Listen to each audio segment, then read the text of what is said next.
Okay, I have 7 o'clock. Council, guests, good to have you all here. For our November meeting, we have a full agenda, and we'd like to welcome from Grace Church. Chris Shore will offer a word following our Pledge of Allegiance. Would you all rise, please? I pledge allegiance to the flag of the United States of America and to the republic for which it stands, one nation, under God, indivisible, with liberty and justice for all. Pastor?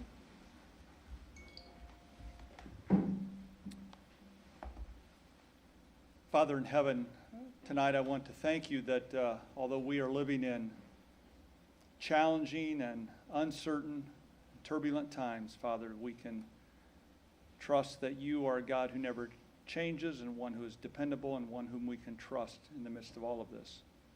I thank you that you are here with this council tonight. You're in this place.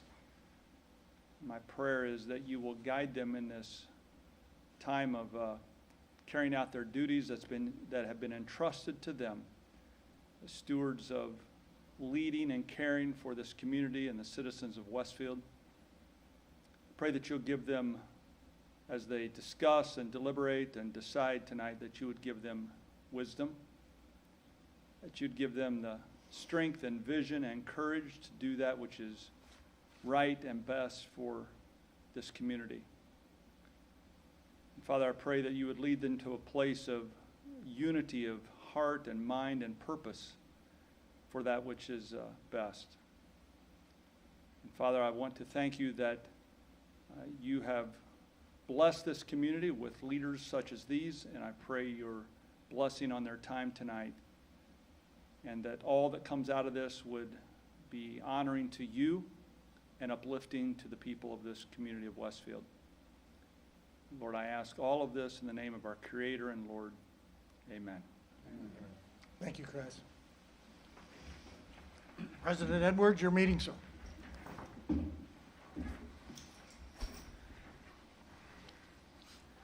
We have one person, Cindy Spaljaric, who is online, so she will be listening in, and I think she will answer when the roll is called. So, Clerk, would you call the roll and to determine a quorum? Joe Edwards. Here. Scott Fry. Here. Mike Johns. Here. Troy Patton. Here. Cindy Spaljaric. Here. Jake Gilbert. Here. Scott Willis. Here. We do have a quorum. Okay, thank you. The next item is the approval of minutes from the October 26th meeting of the Westfield City Council. You've all had time to read the minutes. Do I have a motion to approve? So moved. Okay, Scott Fry moves. Is there a second? Second. Okay, I'd like to take this by acclamation. All in favor signify by saying aye. Aye. Nay? Okay, the ayes have it. The next item is the claims, and you are all emailed the docket of claims. I think before we start, is there a motion that we accept the claims? I will move. See if we can get a second. I'll second. Okay, Mike Johns seconds. Is there any discussion on any of the claims? If not, can I take this by voice vote?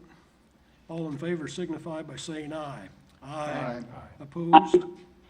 Okay, claims are approved.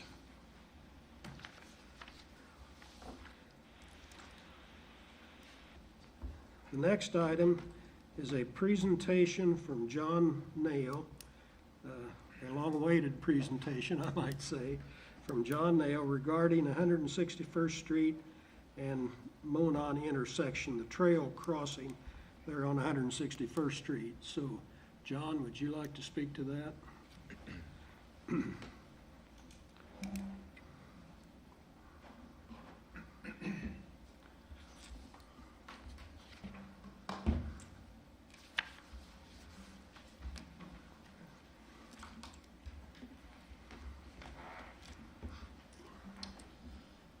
thank you. For the record, John Nail, City Engineer, City of Westfield. I'm here tonight to give the council an update on the traffic study that we were requested to perform at the Monon and 161st Street intersection. Some of you may recall in February of 2020, myself, Jeremy Lawler, and Chris Polk gave a presentation and an update on a proposed underpass of the Monon under 161st Street. As a result of that discussion, we were asked to look at some alternate options, including a hawk system at this crossing, which required a traffic study. So I'm going to, for those that weren't with us in February, I want to give just a short review of how we got to this point, and then I'll continue on with the study results from there. So the Monon crosses 161st Street, Monon going north-south on this image, 161st Street going east-west, crosses at just west of US 31. And we, for a long time, planned some type of grade separation project at this crossing.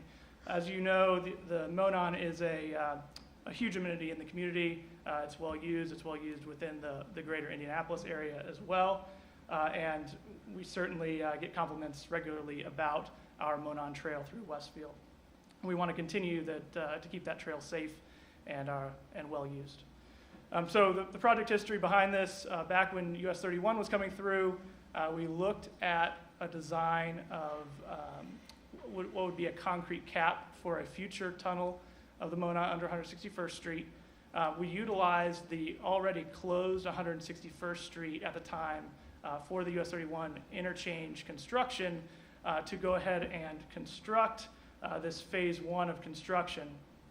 And then 2017, we did an over-under study. And then fast forwarding to earlier this year, I should say late last year, we got United Consulting under contract for the design of a tunnel. And earlier this year asked to pause that to look at this study. A couple pictures, phase one construction in 2013. We drove some steel piles to support that concrete cap that's being poured, reinforced concrete cap being poured on the right side of your screen. Like I mentioned, the over-under study was performed in 2017 to confirm that tunnel would indeed be the preferred option. That study yielded results that a tunnel, rather than a bridge, would be about $1 million cheaper to construct in 2021 dollars. 161st Street, it's no secret, is a busy road. It continues to get busier as we develop on the west side of our city. In 2015, we did a partially funded study to look at what improvements would need to be done in the next 20 to 30 years for 161st Street. That study yielded a 4-lane roadway with multi-use paths and a 120-foot right-of-way corridor. As a result, we added this to what's known as the LRTP, or Long Range Transportation Plan, with the MPO, so that everyone in the metropolitan area was aware that this is a project that we would like to do in the coming years. And then just a quick touch on traffic. We currently have about 13,500 vehicles per day. I say currently, not currently right now, but previously before the pandemic we did. And then 25,000 Monon users per month based on a 2017 Indiana Trail study. So with that said, I'm going to go ahead and I would have loved to give this presentation in April of 2020. Unfortunately, as we're all aware and as we're all masked up, that was not able to be done because a study of a hawk system at its heart needs to start at accurate traffic counts. You need to have good data to get a good analysis. And because of the pandemic hitting in late March and due to social distancing and work from home policies, the state saw huge traffic volume drops across the state, and especially in Hamilton County as well. Our engineer, A&F Engineering, who we hired to do this traffic study, monitored several intersections and several corridors in Hamilton County throughout the pandemic to understand how traffic was dropping and then how it was coming back, so that they could understand when it would be a good time to make these counts for this study at a point where we're closer to more historical numbers at this location. So as a result, we had to wait a little longer than we wanted to, but by late August, we were seeing traffic volumes that had recovered within about 15% of what we'd expect to see throughout Hamilton County. And we felt like that was a good time to go ahead and get the traffic counts for this Monon 161st Street crossing traffic study. So we took traffic counts both at PM peak hours on a Friday, August 28th, and then additionally we took traffic counts and pedestrian counts both on a Saturday morning, August 29th. Both days, excellent weather for the study and for both pedestrians and vehicles. And you may be wondering, well, why are you counting both vehicles and pedestrians? And a Hawk system, which I'll get into more detail here shortly, it is a bit of a balance. You have to balance the needs of the vehicular traffic on 161st Street with the needs of the pedestrian as well. So it's really important to get accurate counts for both users. A couple things to note. The PM Friday peak was about 50% higher than what you'd see on Saturday morning from 10 a.m. to 1 p.m. the following Saturday, which is about what you'd expect to see with afternoon rush hour traffic. And then more surprisingly perhaps is that as compared to the Friday afternoon pedestrian traffic, it's about 5 times more pedestrian users on the Monon in that kind of late morning time frame that we've looked at. Lastly, I want to point out that because we are about 15% below our typical estimates or what we'd expect to see, we took this raw data and increased it by 15% going into the traffic analysis to try and account for realistic, hopefully early 2021 traffic volumes after a vaccine's out and all those good things. So we did boost these numbers by 15% to try and account for that. So I want to get into what a Hawk system actually is because I want to make sure everyone has a baseline of knowledge for this explanation. So a Hawk system is a high-intensity activated crosswalk beacon. They didn't think that had a very good ring to it, so they shortened it with some nifty acronyms to a Hawk system. And a Hawk system is very similar, is essentially a traffic signal, a traditional traffic signal, except for a pedestrian crossing. And there's a couple differences that it has from a traffic signal in that a traffic signal has 3 phases, a red, a yellow, and a green.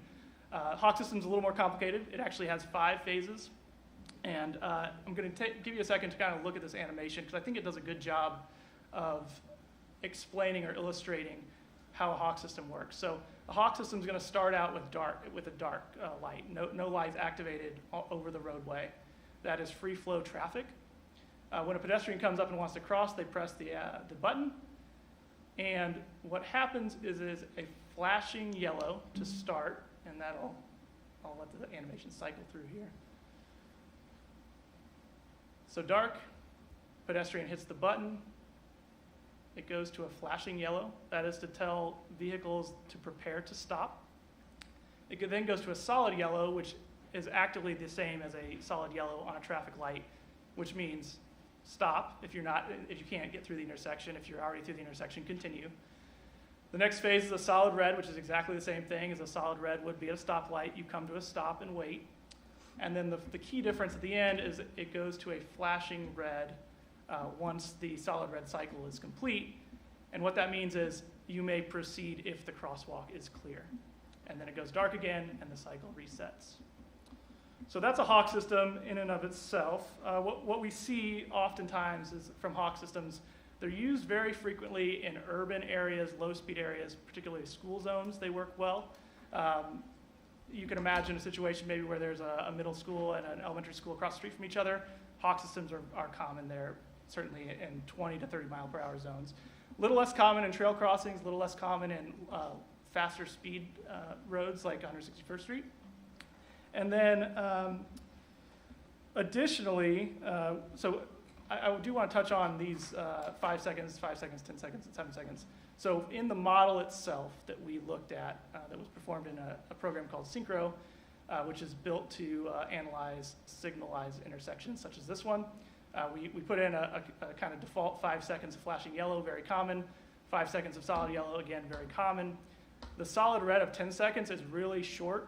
This crossing is 24 feet wide, and it's that 10-second timing is in part due to how wide a crossing we need to get pedestrians across. 10 seconds is towards the low end because we're trying to see if this can actually work. So we're trying to be aggressive with it. And then the flashing red is another standard that is 7 seconds in this case. It is based on essentially a slow walker, perhaps an elderly person or someone who might be disabled, how long they need to clear that crosswalk before the lights go dark. So those numbers are kind of set. Certainly 7 seconds is the bare minimum on that front. So we took all these inputs with the data and the kind of proposed Hawk system and ran the analysis. And I do want to touch on what reactivation time means here. Reactivation time is essentially the time it takes between the end of one cycle before another cycle is activated. So you can imagine if there's very few pedestrians on the Monon, say one every 15 minutes, that reactivation time is going to be very long. And as a result, you won't see a lot of queuing because cars aren't stopping to let the pedestrians go by. But as pedestrian traffic increases, the reactivation time that you're going to see typically will go down. So for example, in the Saturday counts that we did, there were 15-minute segments where 60, 65, 68 pedestrians approached this crossing. And when you do the math, that ends up being about 1 every 15 seconds. So what we did was, in the analysis, is look at various reactivation times and see how that impacts the total queue length in this case.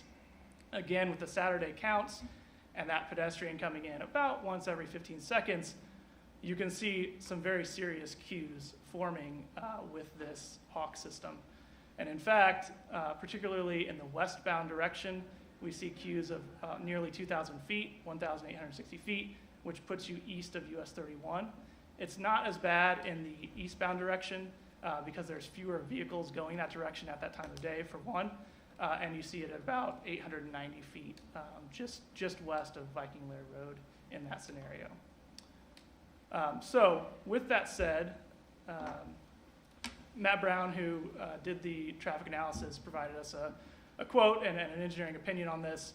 Traffic modeling has shown that during periods of high pedestrian activity along the Monon Trail, the Hawk system is likely to activate frequently. Multiple activations over a short time frame will likely lead to long vehicular queues along 161st Street, which could negatively impact traffic operations along 161st Street and nearby intersections. And I would add to that not just a concern about nearby intersections, but I don't believe our residents certainly want to run into this on a Saturday morning, running their errands, running into a line of traffic stretching east of US 31 on 161st Street. Additionally, we did get a statement from our police department and fire department, Chief Rush and Chief Reed. This is one of our busiest trail intersections in Westfield. Separating vehicles and pedestrians is the only true way of preventing a serious incident from occurring. We support the tunnel project because our city needs to be proactive and fix the problem before someone is severely injured or killed. I would agree with that statement as well.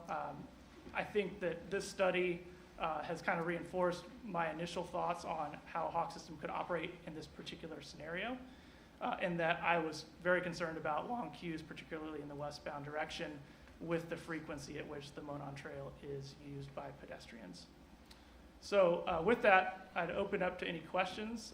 I'd also love to get some direction from the council as far as how to move forward with this project. We do have an engineering consultant under contract. They are paused as requested, but I'm sure that they would be eager to get back onto the design. I believe we'd be about 10 months of design at this point, which could put us at a construction of a tunnel by spring 2022, possibly a little earlier if we were to get the green light in the near future. So with that, I'd love to take any questions that you may have. John, I got a question. So this is studying current conditions. I know the long-term plan for 161st Street to be 4-lane, is it not? To be a thoroughfare for the city? Correct. So projecting forward, if that does happen, and assuming with Harmony and all the developments happening along 161st Street and even on the east side over in Bridgewater, how ugly would that get when that becomes a 4-lane? So there's Would it get kind of better or would it get worse? So it's hard to say for sure. There's a couple things at play, and I'll go back a couple slides. So obviously more volume like we expect to see will yield longer queues, all things equal.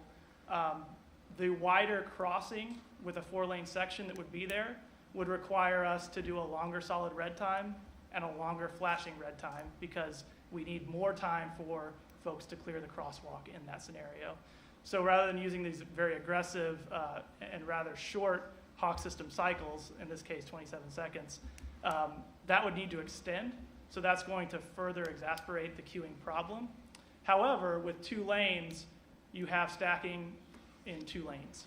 So in other words, where you're stacking in the westbound direction currently, the eastbound direction currently, just in 1 lane, you'd have 2 lanes in a 4-lane section that you'd be stacking. So number of cars will go up, the queue length may go down or may stay the same or may go up. It's hard to say.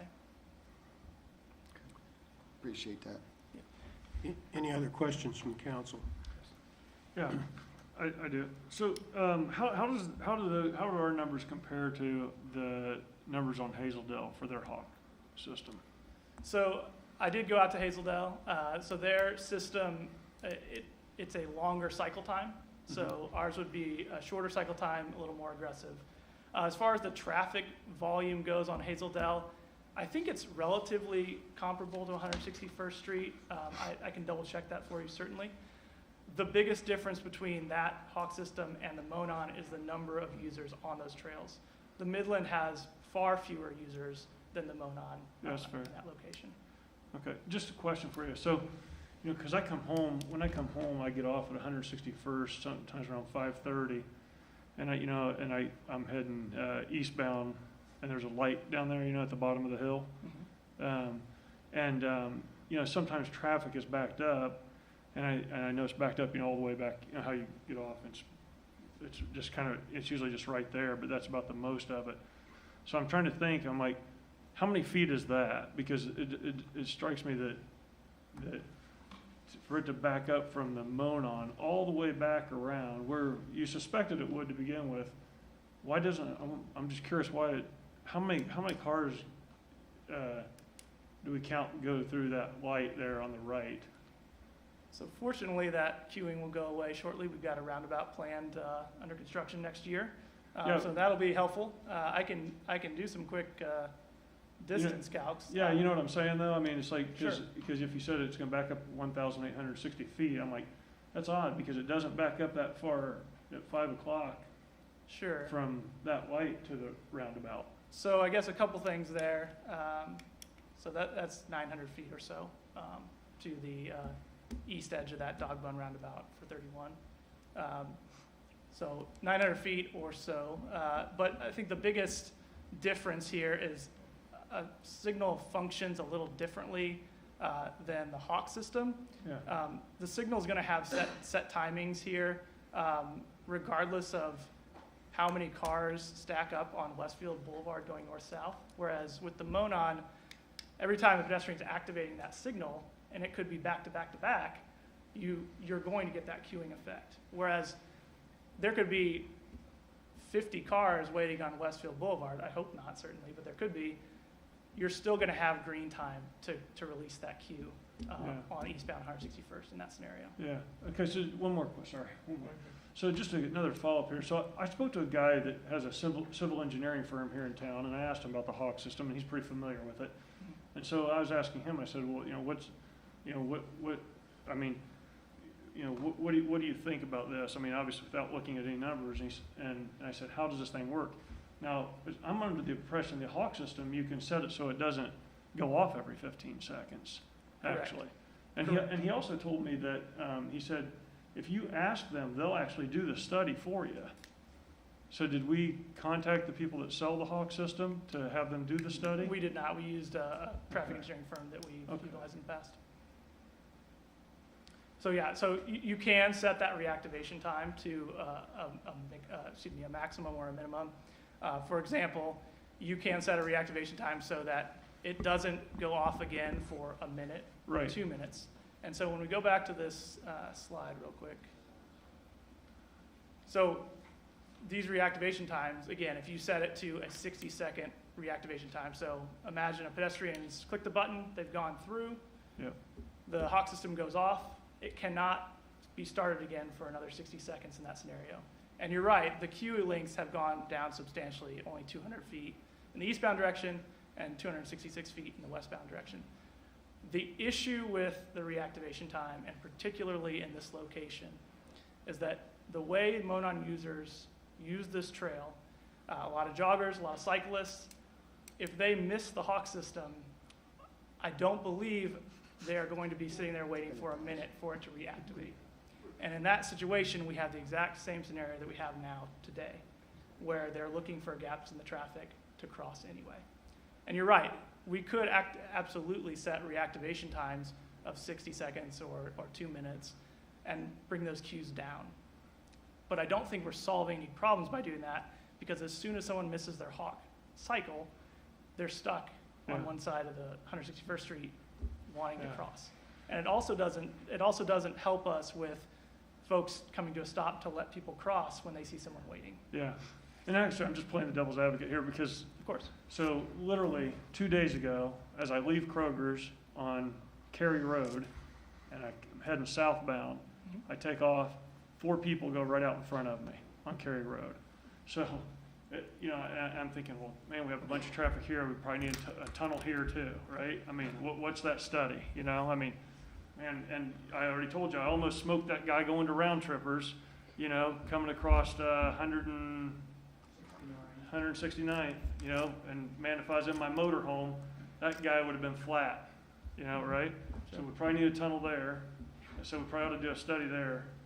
I'm just trying to, just kind of throwing that out there. I mean, I don't want anybody to get hurt. I mean, I just want to make sure that, I think think we're this a little through. bit of a victim of our own success there, that our trail systems are popular. Yeah, they're and awesome. they're going to cross some roads at grade. I think we just need to be selective about where we do these treatments, and we got to be smart about how we spend the money. But this is clearly our most problematic crossing at this time. Yeah. And if you look at Carmel, if I might add, I mean, certainly they have a lot of intersections that go right through downtown Carmel, and they've found a balance between bridges, tunnels, and some they don't have anything, not even a Hawk system. So I do believe it's situationally dependent, but if we value the trail system, we want people to use it, and I think that we do. We have to find a workable solution. And when you have the elevation changes and the traffic and the fact that's becoming a thoroughfare, I think we're playing with fire if we continue not to do something at this intersection. Whether the tunnel is the right decision or not, I mean, that's for us to decide, but I certainly think that it's a dangerous intersection. What is the plan for making 161st all the way over to 65, I guess? Someday that'll be a major road, probably not in my lifetime, but soon, Could you repeat that? 161st over to where? over to I-65 through Boone County. When Boone County relents, Gotcha. that'll happen. I know it's a long-term goal to have a second loop on the north side at some point. It would be a little hard to imagine 161st Street through Westfield being that conduit with all the development that's around it. Our east and west is terrible. Yeah, and I know I've gotten with the other city engineers in Hamilton County and been asked to take a look at some other options. And there are options out there. I think 161st Street would be a tough sell with the amount of development around it at this Well, point. where would you think that might occur? Probably further north at this point, if I had to guess, but 191st? potentially, yeah.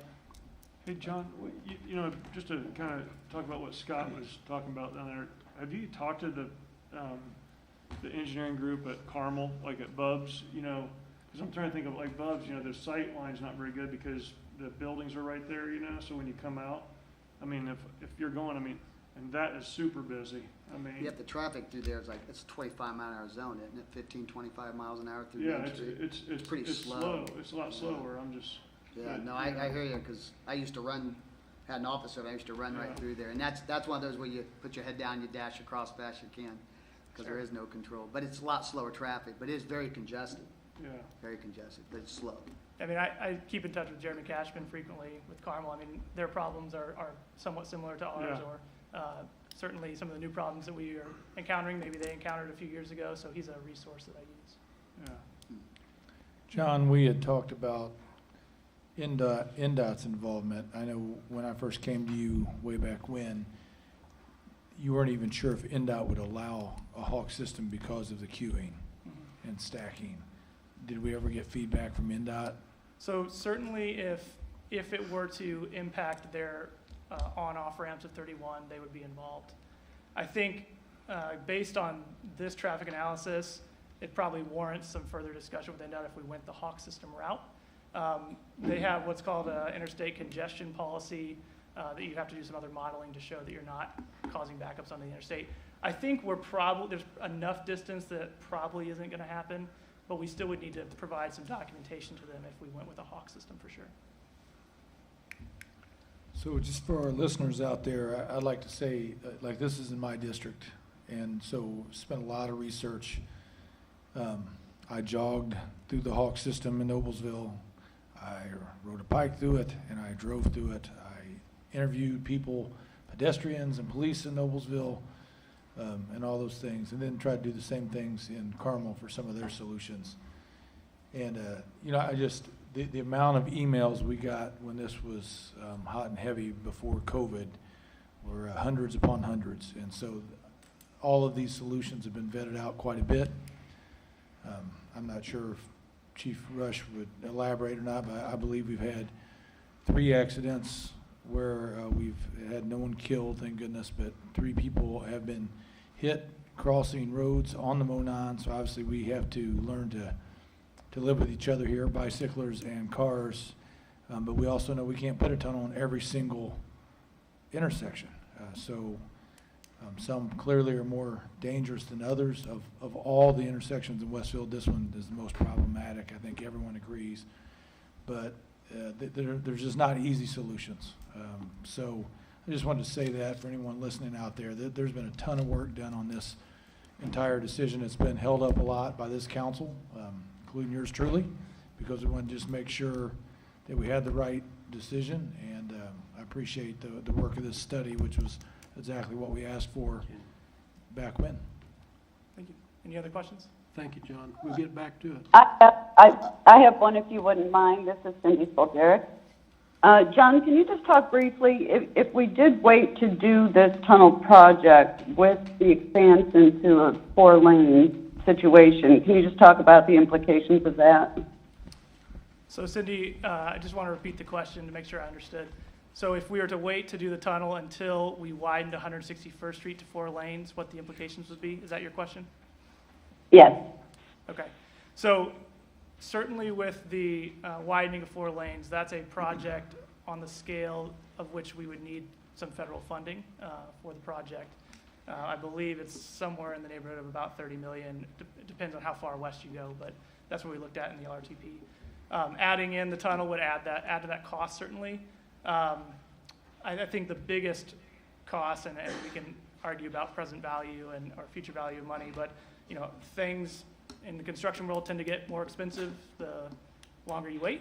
And I think so you've got inflation costs for the construction cost itself, and you've got some additional construction costs in the tunnel. I think the biggest cost there is the opportunity cost of how we protect these pedestrians between now and whenever we widen that 4-lane road, which could be 2030. I mean, it could be 20. We don't know exactly, and it depends on the availability of federal funding. So I'd be concerned about that life cost of what happens between now and when we do get to that construction.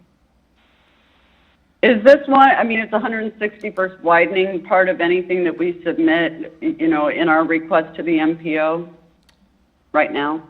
We haven't yet. There is not a call for projects this year, but there will be one next year. If it's something that the council would like to be submitted, we can certainly look into that and the financial implications.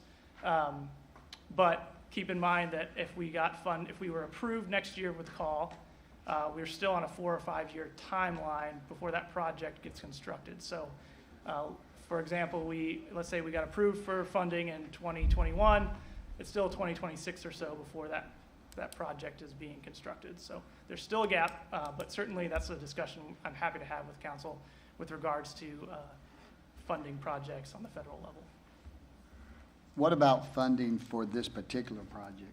I know money's tight right now. Is there money there that if we decide to move forward with the tunnel? So I think in the February presentation, we mentioned that we had submitted this project at least twice, maybe 3 times in the past, and it hasn't received scores that have warranted the funding. I don't want to get too far in the weeds about the different funding, but there is some safety funding, HSIP funding out there. But those projects typically require, and unfortunately require, some type of fatality or a history of serious accidents to warrant funding on the level of this project. That's not to say it's impossible, but it's been unlikely in the past. I have a quick question, actually concerning cost. While we're on that topic, what ballpark, what was that Hawk system going to cost? Hawk system, ballpark, I mean, we were trying to do the study first and let you guys make a decision from there. I think I can certainly get you some better quotes in the near future, but off the top of my head, probably a $200,000 cost. Thank you. Any other questions for John? John, thank you for, Thank you. took a while to get that information. So Okay. Joe, what's the next steps in regard to this? Because I know they're looking for a decision from us. I mean, what, Well, I think we're gonna have to, talk it over and decide, I don't know what the cost is. We haven't got any cost estimates. We had one that was $6 million, but so would we like John to come back with an estimate on the Hawk system, or? I don't know. I think if we're gonna do it, we just better do it. I'm sorry, Joe, I missed that. I think if we're gonna do it, we just better do it. Do what? Do what? Tunnel. I mean, if we're gonna do something, this is just putting off misery on this thing, and somebody is gonna get hurt there, because people, I think it's probably a good idea to get a quote for the Hawk system, yeah. to Okay. present both sides to it. Let's get a quote both ways, but I think once we decide, we gotta go after it and gotta do something. Okay, I will provide a quote as soon as I can. Okay. Okay, the next item is a presentation by Shannon Russell. Is Shannon here?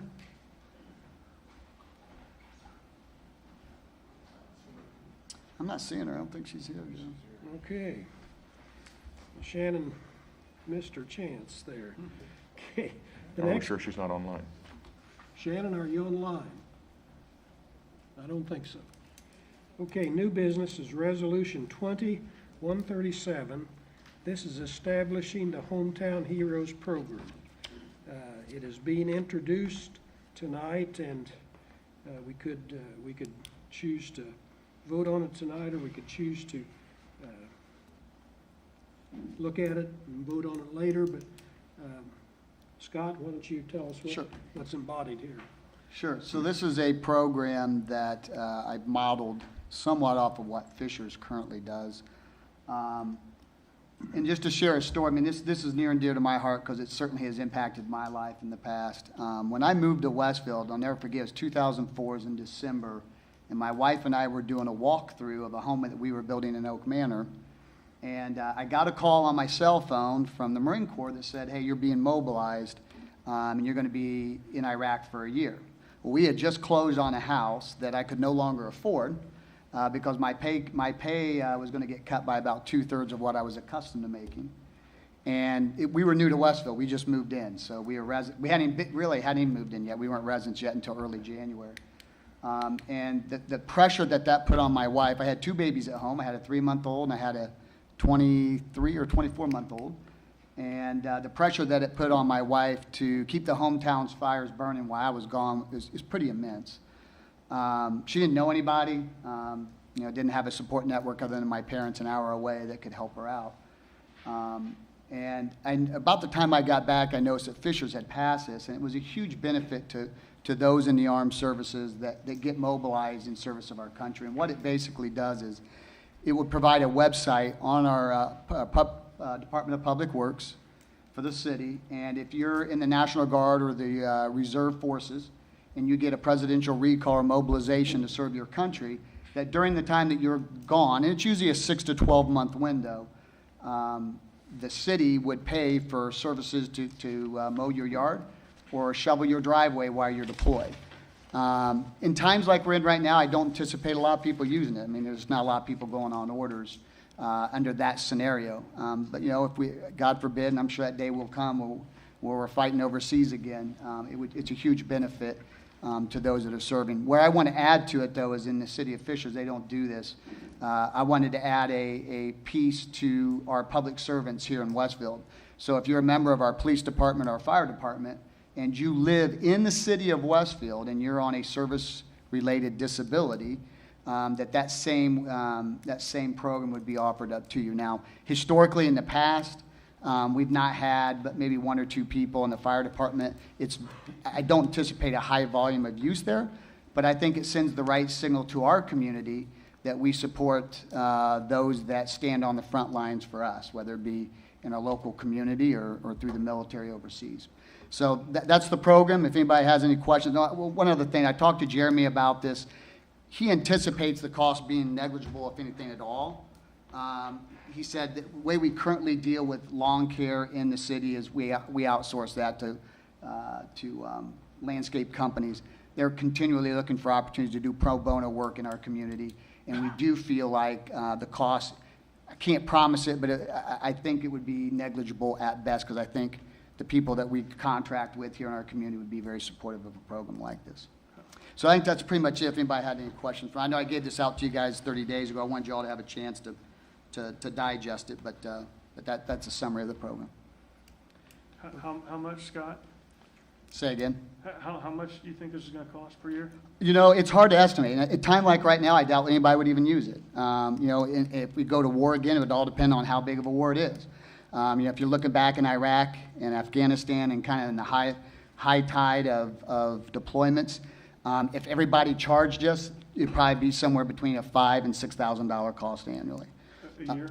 A year annually, yeah. Because basically, if you look at the cost, we wouldn't mow it every day, every week. We wouldn't trim, we wouldn't edge. It'd be a long cut every 2 weeks. Snow removal only when it's needed, which I think the contracts we have right now is 3 inches or more. It would be a minimal. I mean, you're talking $30 to cut a lawn. You might cut it twice a month over a 6-7 month period. The cost would be very negligible. So, and again, hopefully, we have good community partners, and that certainly I would think we would keep that in mind as we partner with companies, their willingness to support the program. Scott, question, is there a size limitation? I have not anticipated, I don't have that in my program, no. Fishers doesn't have it either. I think it would be a horrible standard to set that, sorry, you were the last person to deploy to Iraq, we're not going to support you. So I did not put a cost on it, just simply because I didn't see the program being very expensive. No, I'm talking about area. Somebody has. Oh, size of yard. Like if you got $1 million home, should we be cutting their lawn? Well, or I'm thinking of somebody, again, I'm just thinking of cost a little bit. Somebody has a 5-acre estate. Sure. Should there, I don't know, should there be something about? We can certainly add, I didn't think of that because I figured there's probably not very many people in the city of Westfield that have a lawn that big, but certainly that's something I would be open to We add can if people certainly felt tweak that way. this over the next couple of weeks and perhaps even talk to Fishers and see if they engaged any of these issues. I did. They did not. Okay. They've not had any restrictions on theirs, and again, the use of it is such. Now, the difference is the city of Fishers has their own, they do their own lawn care. They have their own highway department that does edging and trimming and mowing and to some extent. So they've rolled it under their own city employee program. Yeah, I don't think they formalized their program either. I think it just kind of organically grew out of the Public Yeah. Works Department. No, it was actually printed, it was presented to the city council. I was at the meeting when they actually did that. Oh, So, then they did formalize it. yeah, they The guy at formalized it. I think it was later on, though. It originally just organically started, Yeah. and I think eventually they saw a need and a want and put a formal program in place. I think one of the things we do have to be careful about is the use of marked equipment. In other words, if a snowplow truck is plowing somebody's snow or somebody sees that, they'll think, well, that's for us to get. And I think we have to be kind of cautious about that. And I asked Scott about that prior, and he said that this is all contracted. Am I right, Scott? That there's no. Jeremy, you want to chime in here? Yeah, thank you. That's a great question. So, our neighborhood snow removal program is completely contracted out. We have a couple foremen that oversee it, but we don't have plow trucks per se in neighborhoods. So we would tack this onto that contract for the whichever contractor is in the neighborhood would also hit this property's driveway for efficiency, but also for, from your perspective, yes, we don't want Westfield trucks out plowing everybody's driveway. We don't know who's they're plowing. Maybe they're plowing their own, that sort of thing. Who would be the judge of, I mean, somebody's going to have to say this is a valid request or this is maybe not a valid request. That kind of puts us on the spot a little. Yeah, Well, and the completely. way Fishers has is you go online, they have a webpage, a link on their webpage, Department of Public Works, and you go in and you fill it out. And there's documentation that you have to provide, orders, that kind of stuff to show that Yeah. you're legitimately being deployed in And the I would- time period that occurs. I would assume the process would be similar to permit applications that we already have in place that require us to go online and do applications. If the council desires, I'm happy to review those and make sure everything's in line for a candidate to be able to take these services. And likewise with mowing, we contract the majority of the right-of-way mowing unless it's big tractor type stuff out to Brightview, and they would very likely be our partner. To Scott's earlier point, I think that we could get at least the mowing done for free and probably the snow removal done for free, assuming there's not 500 of these scattered throughout the city.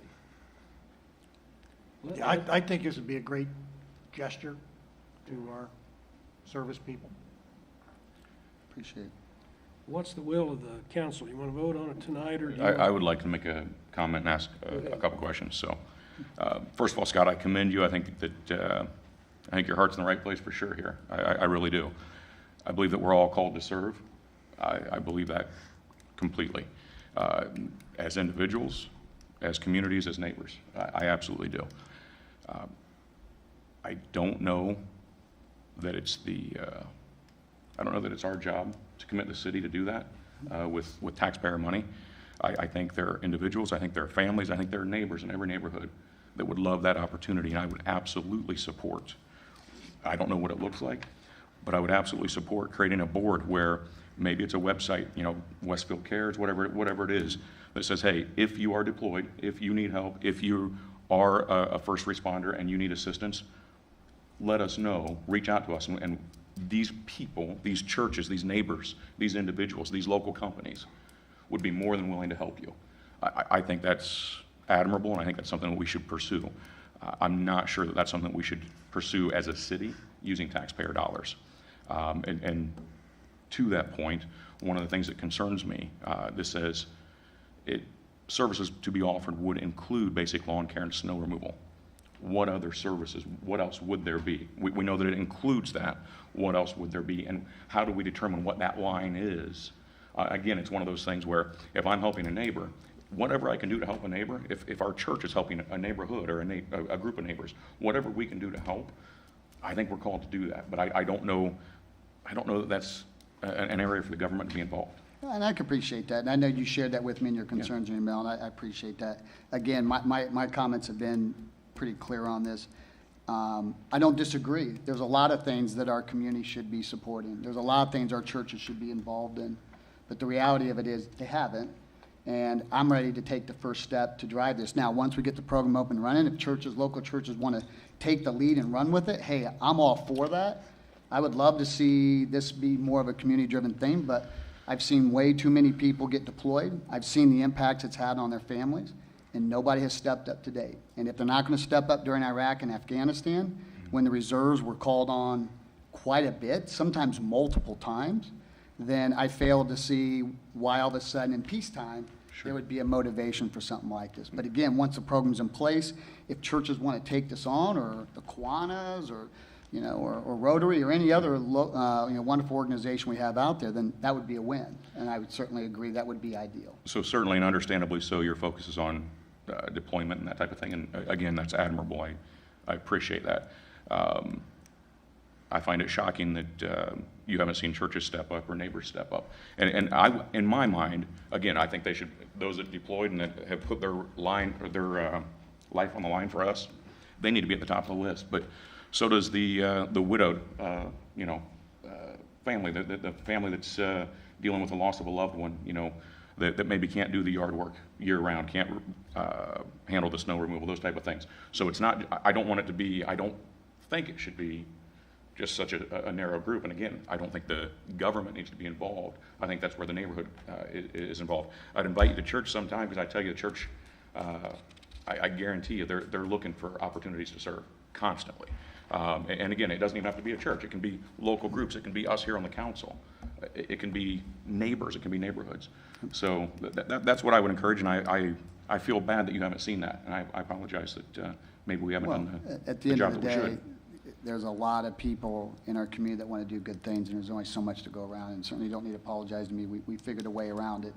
And we had some neighbors that support us from time to time, and I think that doesn't replace that opportunity for churches and neighbors and family members to help out. But it's a need that's out there. It's a need that hasn't been serviced. And I would disagree with you that, it's not a role of a government, or it's even similar to a widow or somebody else in need. I mean, these are people who are putting their lives on the line for us. Absolutely. And I've seen it firsthand, the horrors of combat, and I've seen firsthand the impacts that has on those that serve our country. I don't think people realize how little a Marine makes when they get mobilized. I mean, my income dropped by 2/3. I couldn't pay to have my yard mowed if I wanted to. And I'm an officer, a pretty high rank, that made a pretty good paycheck. I mean, some of our Marines are getting mobilized and are making $20,000, $25,000 a year. And I think this is just the right thing for a community to do. I think it fits into the culture we've built at Westfield.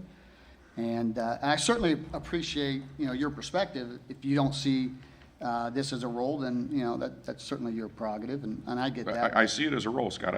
I feel that it's not the government's role, and I honestly feel that where do we draw that line? What mechanism do we use to draw that line? I Someone's think we deployed. just drew it, did we not? I'm not clear on it. I apologize. Okay, so if you are mobilized in the service of your country, or if you're a disabled, service-related disabled public servant in the police or fire department, that's where the line is drawn. I think that's admirable. What about the woman who loses her husband, has 3 kids? No, that's not under this. This is a That's not under this. hometown hero program. Perfect. So I would argue that it needs to be enlarged. Okay, let's put some words to this a little further and bring it back, Scott. Well, you know what, Joe, I gave everybody 30 days. I thought I was very nice about this, because there's oftentimes resolutions show up in front of us that I get to see the day or the couple of days before we vote on it. I've given everybody 30 days. And in fairness to Scott, Scott has expressed these concerns to me. So I'm willing to add some words in tonight, but I want to vote. I've given everybody 30 days, and I've asked the fire department and the police department to be here for this vote, and I feel like people have had enough time. I've heard from Scott. Troy sent me an email as well, but I've heard from nobody else, so I don't see why we can't vote. What about what I sent you? Well, I mean, why wouldn't we set it up through the city and have the corporations donate? I said I'd get $5,000 a year out of my own company for 10 years, and I'll help pay for it. But man, I've spread more mulch and painted more buildings. And people's houses and people that are in need, and the family whose kid has cancer and they're down at Riley. I mean, look, my dad was in the Army, okay, so, I mean, I appreciate that, but I can tell you that, if we're to narrow it down like this, and I guarantee that this Westfield community would step up in a heartbeat, and you attend Northview just the same as us, and I mean, I'm at those service projects, where we're doing people's houses and everything. Why can't the city just have a website and say, hey, this guy got deployed, this fireman is injured, can somebody step up? If somebody won't step up to do it, companies like mine, or there's a bunch of other companies here in Westfield, would be happy to put the money in to get that person's yard mowed, Scott, or their snow removed or whatever. I can sense in your voice, and this is not the intent. This is admirable. This is good. Yeah, it's awesome. This is great. But the reality of it is, again, I can't seem to be moved from it. Tell you, to Troy's point, in this community, if we had something like this in place, I'm confident that we would overwhelm those families in need, not with just snow removal when it was 3 or more inches of snow, not just when it was time for the grass to be cut, but the outpouring that we could show them as a community. And again, you are onto something here. This is great. Yeah. But I just don't I'm think, willing to add some language. If there's language to be added to get you two to support it, I'm certainly willing to hear anybody's recommendations on things we can tighten down, or, maybe we could add a link where businesses can come and donate, that Jeremy has a pot of money. I don't know legally if we can do that, but certainly I'm willing to add those kinds of things in if it changes people's perspective on the program. But the program as it exists, or as I have kind of laid it out, I'm open to some language changes, but the content I'm not. Certainly you guys have the right to vote no if you don't want to, but. Scott, I don't want to throw cold water on it. I don't aim to, because I like the program. I used to be in the service a long time ago. You would never think that, but I did. But we do need to dress it up a little, I think, so that we don't end up mowing somebody's 20 acres or whatever that is. Or we can house, Yeah. or, roof Julia Carson's home, Yeah. I mean, I'm not saying that's going to happen, but we need to put some words to it so it's proper. But you've called for a motion, so does anybody move that we adopt 2139? Well, and I'm willing to add in that language now, Joe, if that's what you're wanting to do. Okay. That's an easy add-in. We could say a half acre, we could say an acre. What do you feel is the right number I there? don't know. My yard is half an acre, and I think that's plenty big. I don't think anybody'd come mow it anyhow, but I don't know. I think we just have to be careful. That's the big thing. I don't disagree with that. are we setting up a website? Is the idea to set up a website through the city? Is that what we're planning on doing? It's going to be through the Department of Public Works. I've talked to Jeremy. We'll have a page within their page that you can go to and sign up for it there. And then those requests, just like other things that we have, like pothole repair and things like that, it will go to Jeremy for action. is there a maximum number on an annual basis? I know we're debating right now something that you said really doesn't even get used, so that makes it even more silly. But what is the maximum number? What is the maximum taxpayer dollar that we're committing to here? I'm willing to put something in if you feel like there should be a target. I don't, because of my conversation with Jeremy and what I think the community will do, I don't think that a number is necessary. And I think you and I agree on that 100%. What this community will do far surpasses this. The difference is it's not committing taxpayer dollar to it. So we're in complete agreement there. I'm just trying to wrap my mind around it to see if there's a way that I can get to yes on this. That's fair. All right, well, we went a long way around Robin Hood's barn there. But let's, if you'll step aside, let's put some words to it and do it next time. Is that okay, Scott? Yeah, if people can commit to me, they'll give me their thoughts. I'll certainly Okay. go All back right. and add some things to it, so. Okay, the next item is Resolution 2140, authorizing transferring of funds. Cindy Gossard, you're out there somewhere. Tell us what happens here. Well, 2139 is I need to create 2 new funds to, I'm on the wrong one, I'm sorry. I'm sorry? Okay, I was on the wrong one, but. Yeah. To create new funds for the management of the COVID relief money. In this last draw, we received $1,313,466. And we have to have 2 separate funds, and one's for the federal grant and one's for the relief. So that's what this is, you guys giving me the okay to set up these 2 funds, Fund 150 and Fund 214. Okay, is there a motion to approve this resolution? So moved. Okay, Scott Willis moves, is there a second? Second. Okay, Mike John seconds. We can discuss this. This is basically mechanics to where to park the money. So, Cindy, will you call for the roll on 2139? Scott Fry, Yes. Joe Edwards, Yes. Troy Patton, Yes. Cindy Spaljerik, Yes. Mike Johns, Yes. Jake Gilbert, Yes. Scott Willis. Yes. Motion carries 7-0. Okay, the next item is 2140. I was premature there. Authorizing the transfer of funds. Now, what's going on here?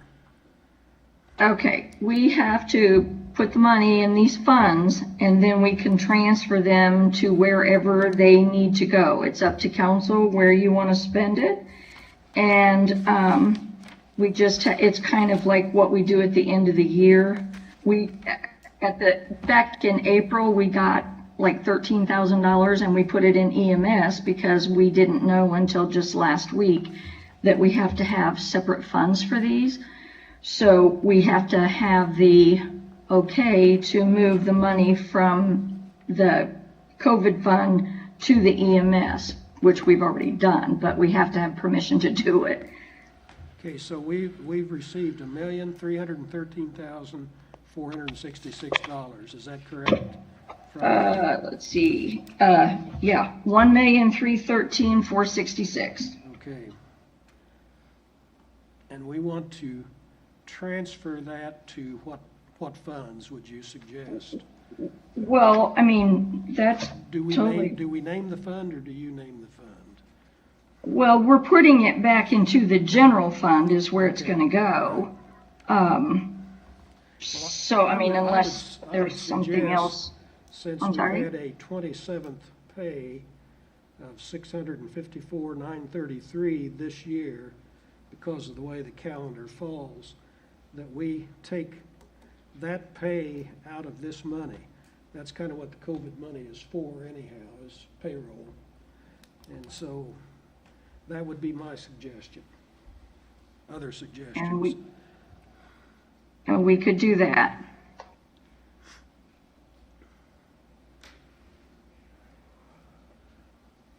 As it is right now, it goes into the general fund. Cindy, this is Zager. Are you just looking to transfer one fund to another, or is this resolution to allow you to balance them out for the end of the year? Well, this one is to allow me to move from one fund to another. So it's basically the same thing. That's what I was talking about when we did this. It's I mean, just, one fund to another one fund, or to move among funds? well, it may be moved among several funds. I mean, it depends on the council. It's just because I have to put them in these two, the COVID funds, and then whatever they want me to do with them after that. I just have to have the okay to move them from the COVID funds to wherever they want to put it, Okay. wherever they want to spend it. Why doesn't it sit right where it's at? I don't know. Okay. Can we pay payroll out of, that's, Well, this That's is not related to the 27th pay. Well, but it could be. I mean, it could just reimburse general fund for the additional appropriation.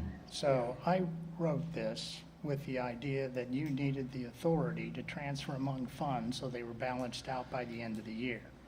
This is a recurring resolution that's often adopted at the end of the year so that they all do balance out.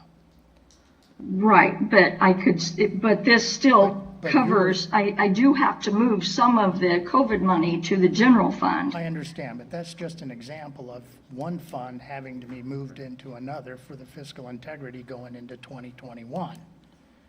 Is that correct?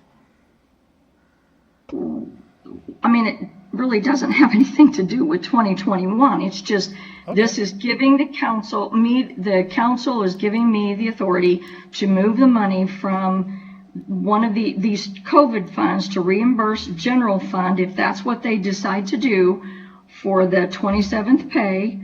And then we do have to pay $12,000 to the library because we had to turn in their COVID relief forms. Cindy, It came to us and then we have to send it to them, and that's $12,000. Cindy, this is Scott Fry. Yes. Wouldn't it be appropriate just to move the funds when we need to utilize the funds? Yeah, I mean, you can, that's why I said, I mean, I do have to move some of it, because for the library, I can't pay it out of the COVID fund, but I have to move that to the general fund.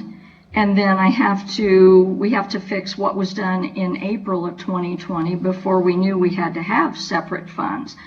So that's in EMS. So there's a couple different funds that I have to move this money to. Okay, this is Zager again.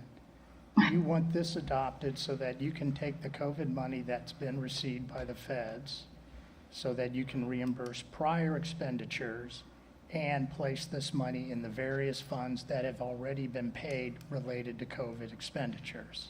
Yes. And you're not specific as to what fund it goes into, and that's why it's worded this broadly. Right. Yeah, it did. I mean, this is fine. It's just giving me the okay to transfer the funds where we need to transfer. We do it all the time. For COVID related. Yes. Do we have a motion for this? Yeah. Troy? I make a motion to approve resolution 20-140. Okay, Troy I'll second moves. Mike, John seconds. Would you call the roll, Cindy? Okay, Scott Willis, Yes. Jake Gilbert, Yes. Cindy Spalgeric, Yes. Troy Patton, Yes. Mike Johns, Yes. Scott Fry, Yes. Joe Edwards. Yes. Motion carries 7-0. Okay. The next item we have is the 20-44, the 2021 non-elected salary ordinance. Todd, are you prepared to speak to this?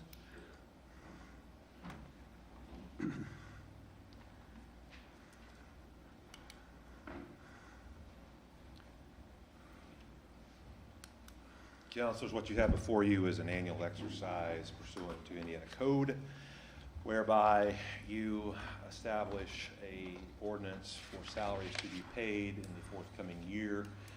If you'll scroll, Mr. Todd, through the exhibit, it represents and is congruent with the Archer salary study we had conducted based upon the grades, the min, mid, max programmed, and really is represented in the overall 2021 operating budget. This authorizes these positions to be funded at specific levels not to exceed what you have set before you in Exhibit 1 or Exhibit A. As noted in previous budgetary discussions, we have updated the min, mid, max with the Archer company, and our positions throughout the organizations for 2021 will not receive a cost of living increase because you have considered previously a 27th pay that was not otherwise budgeted in this current budget year. And so to preserve cash and not in effect double dip, the 27th pay is funded, but we did cost allocate that from a programmatic standpoint into next year, but from an administrative position, there will be no cost of living increases distributed, but for what is represented in a meet and confer agreement with the firefighters union. Happy to take your questions. My thought on this, or thinking on this, was that everybody was for 2021 to get a cost of living adjustment. I'm hearing something different now. I got a phone call about that. But I think we ought to consider giving all of our staff, the non-elected people, a cost of living adjustment. It's just my opinion. That would cost us, based on a payroll of about $20 million, about it'd cost us, $577,086. It sounds like we've got the money. Council President, if you want to advocate that, you'll see no friction from this administration. We have just tried to be fiscally conservative, knowing that we have a 2022 revenue shortfall projected, but If I could vote for that, I would abstain, but I appreciate the comment. Well, that was what we were told. All along, as we've programmed this, when the 27th pay was brought forward by the clerk's office to remedy this elongated payroll cycle that was reaching into early December, the 27th pay was advocated by the clerk to remedy that problem in really a short-term fix. We try to preserve and plan in the sustainability analysis as we live and die by, at least we try to. We as administration said we will hold the line on salaries in 2021 in an effort to bring remedy to that. 2022. I'm sorry? 2022, I thought is what you said. No, 2021. For the revenue forecast shortfall in 2022 to essentially bring those monies into the 27th pay cycle. That's been the framework. That 27th pay cycle won't happen next year. It's happening this year. Right. It was not It's already planned nor happened. budgeted for. But You just did an there's- additional appropriation There's for it. there's 4 more or 3 or 4 more years before that happens again. There's been a lot of conversations, the clerk would, I'm sure, align with me, that we've tried to bring resolution to the 27th pay gap. And That's just my opinion. I don't know what the rest of the council would think. So just to reiterate, the 27th pay that is occurring this year will be in place of cost of living increase for our non-elected workers throughout the city, correct? For with 2021. your brevity and concision, yes, that is correct. So that's how we're handling cost of living and also trying to be responsible for the shortfall that's looming in 2022. That's affirmative. And the fire department gets a cost of living because it's a legal matter, or is there? Correct. There's a Correct. mutual defer agreement that has been in place that is negotiated between the fire union and the fire chief that represents itself in the budget overall. But no one on the admin side has a cost of living increase under the budget that we agreed on. And then, Cindy, I know you're on here, just to clarify, the clerk treasurer's office, your employees are also not going to get cost of living. No, I have no idea where that came from, but no, it was never discussed. Okay, thank I you. will do what everybody else does. Thank you. So that has been articulated tonight, and so be it. The shortfall was to occur in 2021 receipts, which would not be realized till 2022, is what Garitas was saying. But it will feel the full effect of it in 22 for sure, but to Yeah. plan as we go through 21 into 22 and beyond. What is the cost? Is it 2.9 or 2.6? Your question again, sir? Is it .029 or .026? The cost Referring of to- living increase. That's the, I believe Archer is 2.68, just under 3, so it's 2.9 then. plus or minus, yeah. Okay. Anybody else have anything to say on this? I just had a couple of questions. So I want to make sure I understand. So we were showing a surplus of 1.6 million that we were going to roll over to 2022. Is this cost of living now we're talking about, was that part of the budget that got us to 1.6, or is this going to eat into that 1.6? It would eat into that as you did an additional appropriation. So it will, and the clerk can give you the number of what the 27th payroll is in sum. I don't know what that is off the top of my head. So we planned for that once we saw there was approval for that 27th pay, and then held the line on the 2021 increases across the board. So it's going to take it down to 1 million then, approximately. Perhaps, yes.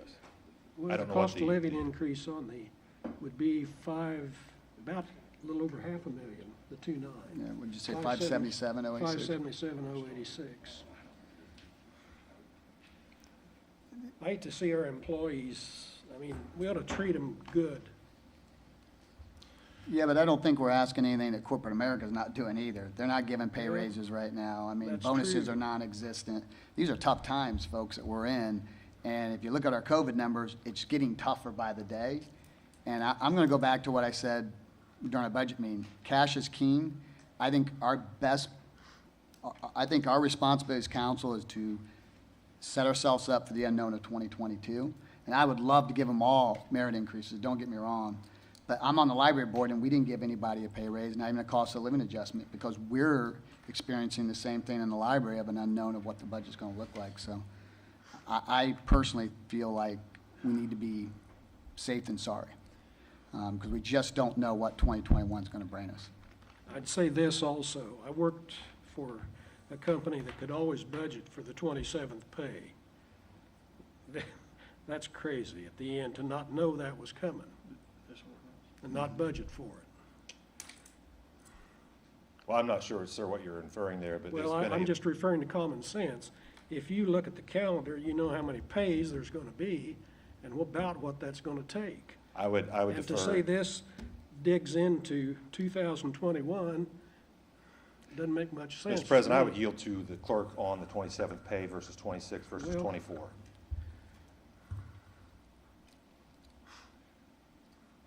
Gee, okay, this has been going on for like 3 or 4 years, and it's always been every year we've tried to, we'll do 27 pays this year. Nobody ever wants to do a 27 pay because it just makes their check shorter. But then at the end of the year, it keeps moving it out. Like this year, I believe our last pay would be December 10th. And we wouldn't get another check until January, like 2nd or 3rd. So that's why the additional appropriation this year. So then next year, we have 26 pays. At the beginning of every year, we have to decide how many pays, and that's all I can do for the year. Those are requirements. So that's how after so many years, it just kept going, and it just kept moving it out further and further. So the council, you guys were understanding and did the additional pay. Can I ask a question? So, can we, and I'm just curious, can we make a resolution for next time? Do we have contracts with these people that we can't go to a 24 pay period system? No, Troy, it's at the beginning of the year, I have to tell State Board how many checks or how many pays we're gonna have. Is it too late to do that for next year? No, we've got 26 pays next year, and it's fine. It's every 2 weeks. No. Is it too late to make it 24? Yes. Oh, I don't think so. The administration would advocate 24. I don't know the mechanics of ADP, because I think everybody would agree that the 24 pay cycle would fix this in perpetuity. Yeah, Absolutely. man, doesn't that sound? Well, That's the okay, way we went. the 26 pays, it won't come back around for another 4 or 5 years that we would need a 27th pay, and we can do a 27th pay. It's not a Cindy, big deal. if I It may just- interject, You Cindy. take $50,000, divide it by 27 instead of 26. We're- It's not really a big deal. We just nobody ever wanted to change it, so it just got pushed so far out that it was almost 3 weeks without a check. I don't think there's any advocation for, no one here is advocating for 26 and then pushing 27, 4 or 5 years down the road. 24, moving forward, never needs to be messed with again.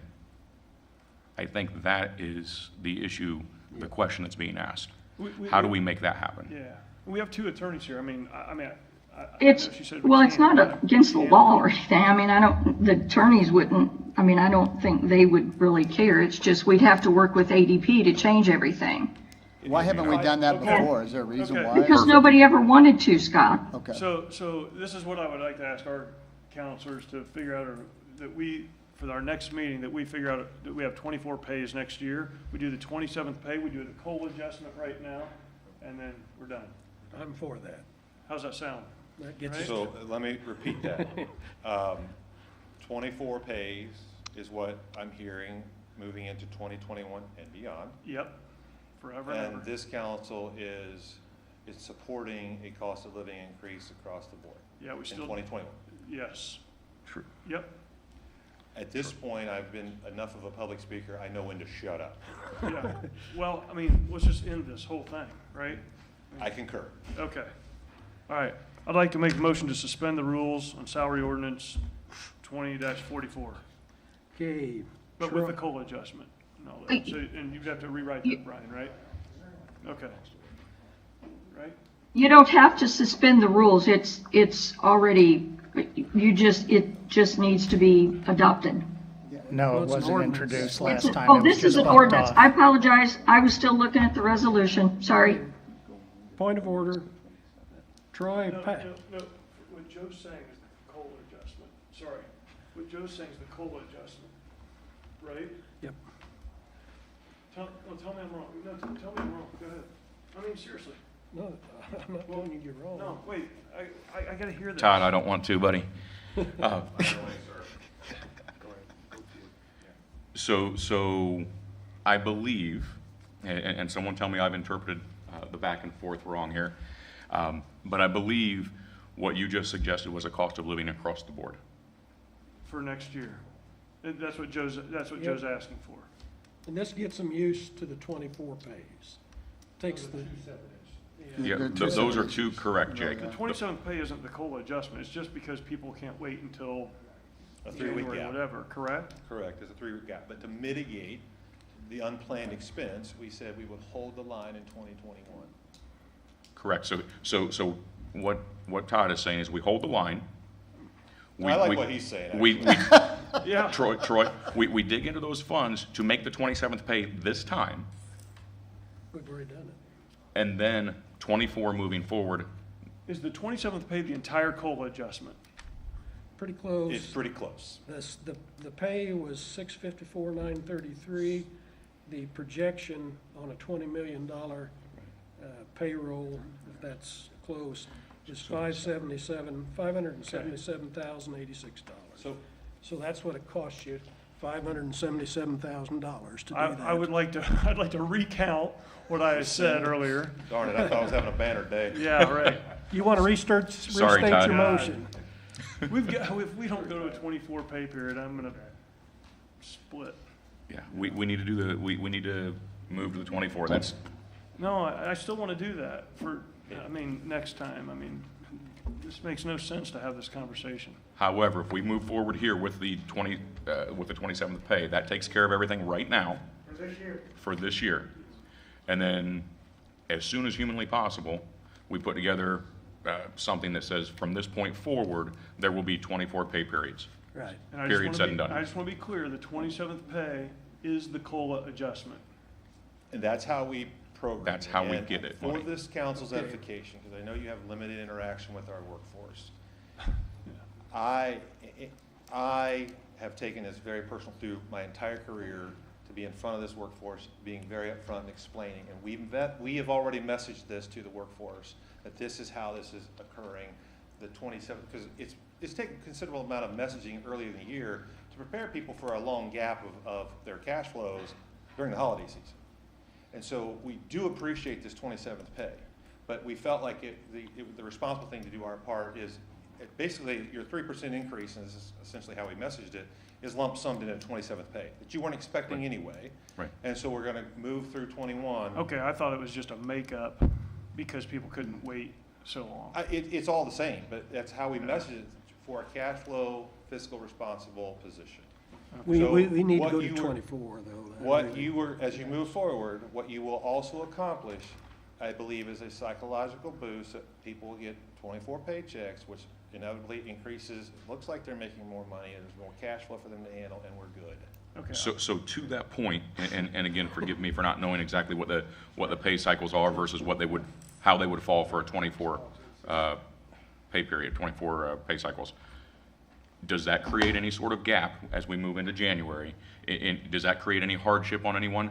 The way that I'm playing that out in my head, their first check is going to still be in the similar time frame. It's just going to be substantially larger. No, as we deliberated this internally and looked at this, and I think the clerk would agree, you pick a date, 2 dates certain, 10 and 1st, 25. 5th. There's fluctuations due to weekends, but many corporations do a twice-a-month pay cycle. Yeah, So you, I'm sorry, when is the first pay? in January? What's the date? I defer to the clerk on that. I think January 3rd is what you said, ma'am?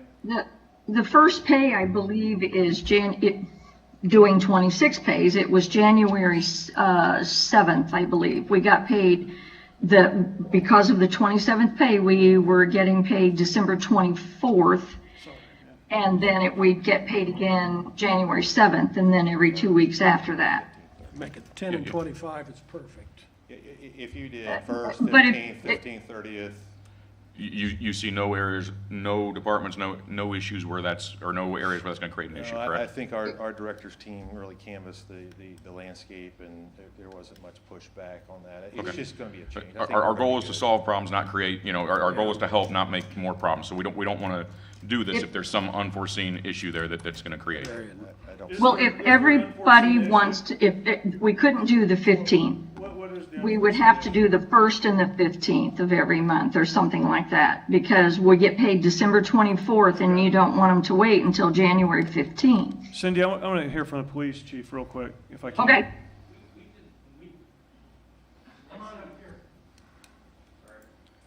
Yeah, because I can't hear him. No, just a sec. Okay. Yeah. So we started talking about this a couple years ago. We did some research, and sorry I don't have this in front of me. This is kind of something that just shot out. Sure. But I can show you the research if you give me a day or two. But for the police, it throws us into a huge overtime problem because of the way we calculate our hours. We work 12-hour shifts, so we have a long week and then we have a short week, and it will throw us into overtime every other week. So is it conceivable? 24 pays, you're saying? With the 24 pays. With 24 pays. I was hoping you were there. Exclude the police department, everyone else? Can we do, I don't know. That'd be a bad thing to do. Jeez, criminy. We can certainly look into it, but right now, we're just trying to authorize All right. the salary I for know, next year. okay. How we pay them, we could probably tackle that a little later. And Thank just- you very much. Just, Troy, let's do your Yeah. COLA raise. Let's go. Yeah, yeah. No, so let's just make a motion to approve Well, salary, there's- or make a motion to suspend the rules to approve 20-44. Right? Because don't we have to suspend the rules, correct? Yes. Because it's our first. Mr. Patton moves 24, he suspends the rules. The first vote is to suspend the rules. Is there a second to that? I'll second that. Okay. Scott Fry. Scott Fry, seconds. Okay, call the roll. Joe Edwards, Yes. Mike Johns, Yes? Troy Patton, Yes. Cindy Spalgeric, Yes. Scott Willis, Yes. Scott Fry, Yes. Jake Gilbert. Yes. Motion carries 7-0. Okay, now the next one is to the actual ordinance. Rules are suspended. We can now work on this ordinance. Is there a motion to approve ordinance 20-44? Would you state your ordinance again, Troy? Yeah, if I can do it twice, I'll make a motion to approve 20-44. Okay, Second. okay, seconded by Jake Gilbert. Is there any more discussion?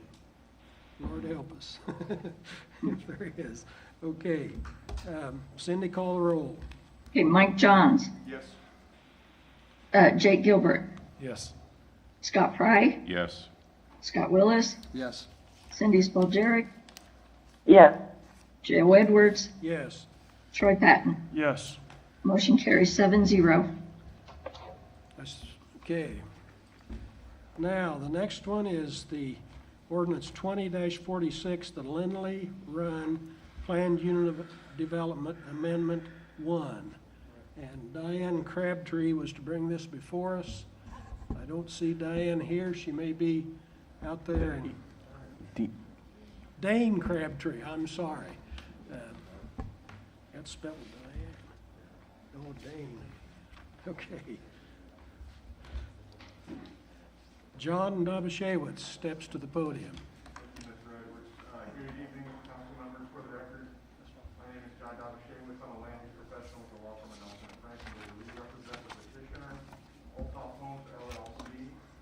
Present tonight on behalf of the petitioners, Eric Hayes of Old Top Homes and Jim Schinnemer, attorney with our office. As noted, the matter before you this evening is an introduction of an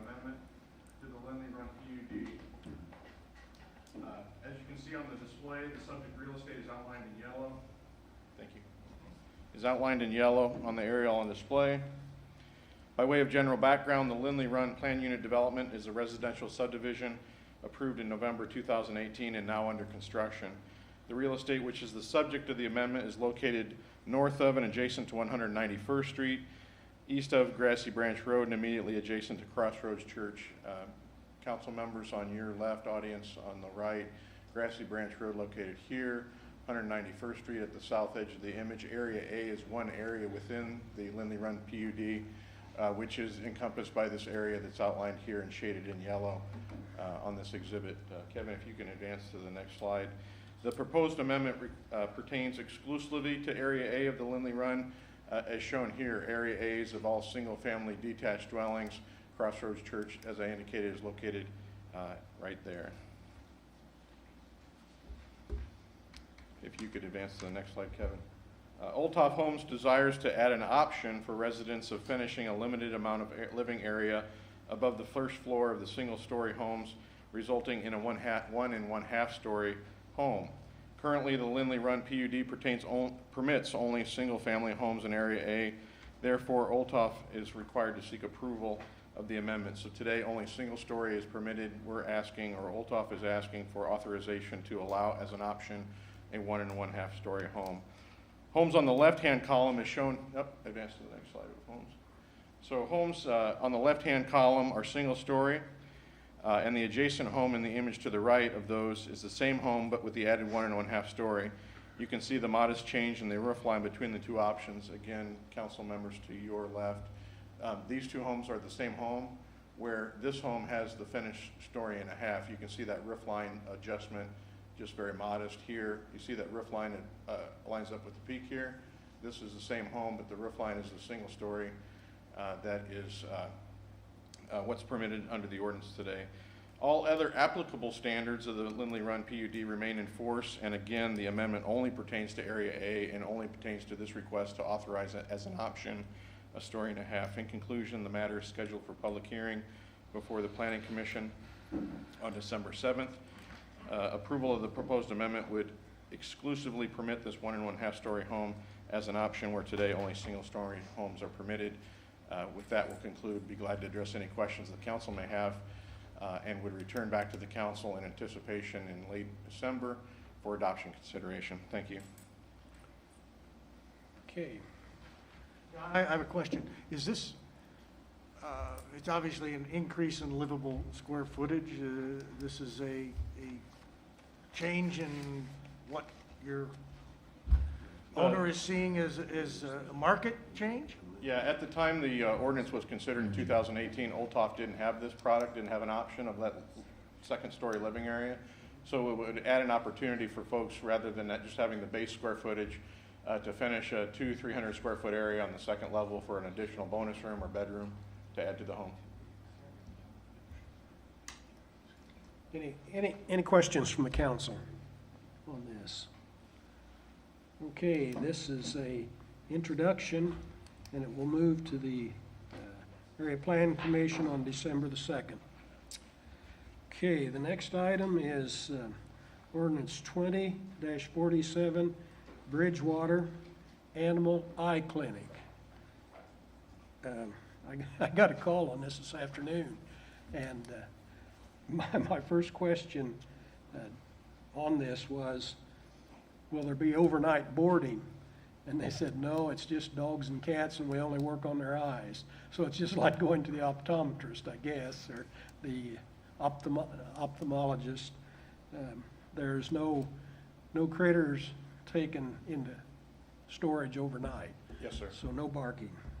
I'd say that, and from there, I'll leave it to you, John. Thank you, Mr. Edwards. Again, good evening.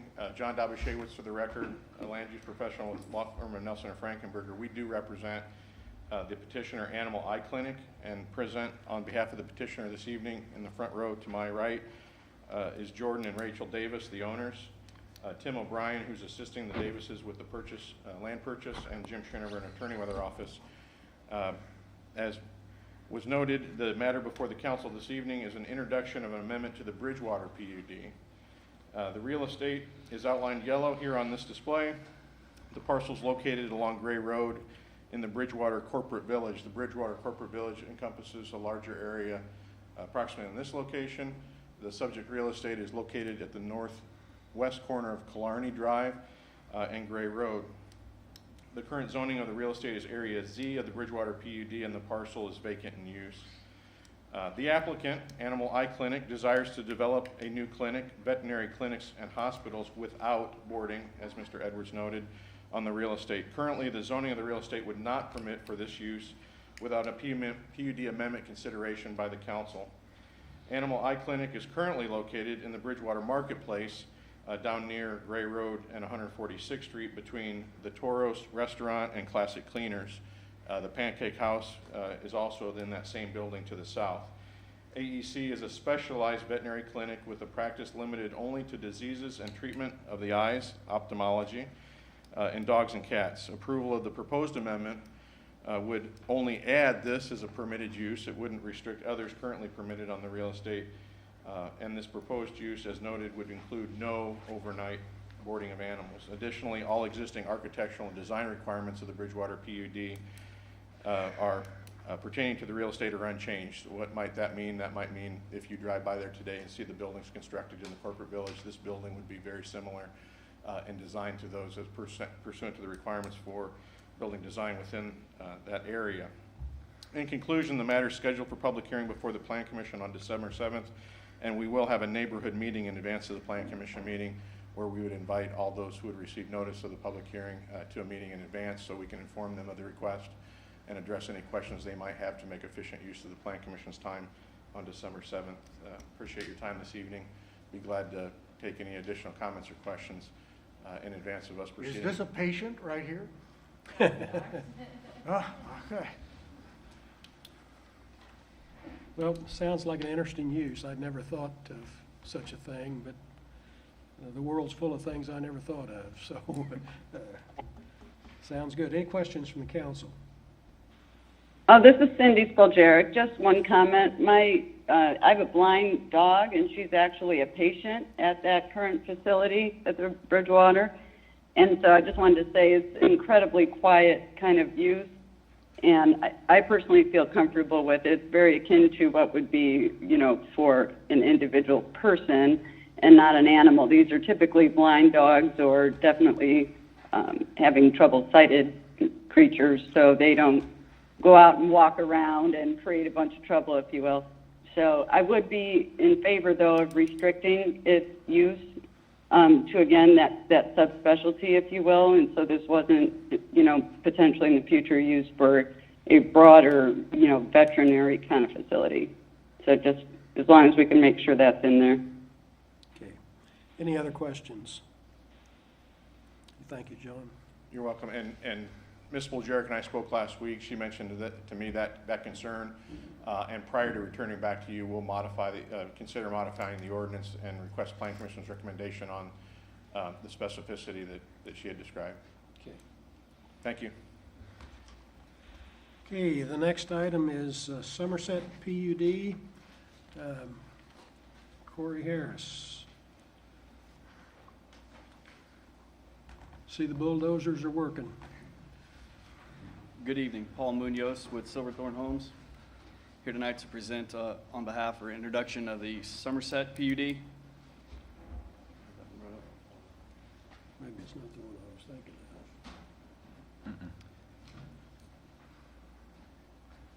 Do you have a presentation? The presentation.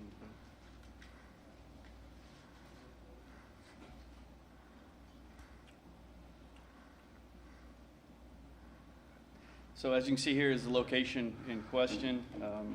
To the west is Spring Orchard. To the south is Orchard View, which just came in last year. That is an arbor project that is a mix of both empty nester and our traditional arbor product. Excuse me.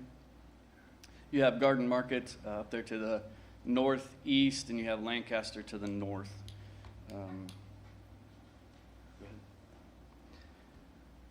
Approximately 61 acres in the development, currently zoned as Ag SF1.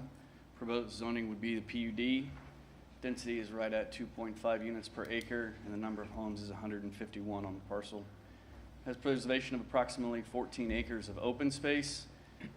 In that include lakes and trails, and because this is also this will be one of our 3 product types that we have in that area, we are looking to add this into the existing HOA and covenants and restrictions of Orchard View, which would provide for these people to have access to the amenities that are currently within that subdivision. This is a traditional single-family product. We have roughly about 12 floor plans, both single and 2-story. We just added 4 new floor plans this year to meet some of the newer demands and requirements of what we're seeing in the market. Of that, we have approximately 60 different elevations that will be allowed within this subdivision to provide for quite a diversity throughout the area. Those will range anywhere from 1,800 square feet to 3,200 square feet, and it's durable quality products and quality construction. Paul, what's the price range on the homes? We believe they're going to start in the high 280s by the time, high 280s, 290s. By the time we get to the point of development and building, we believe we're going to average somewhere above 360.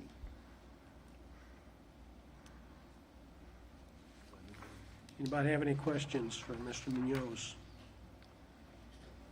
Are you still going?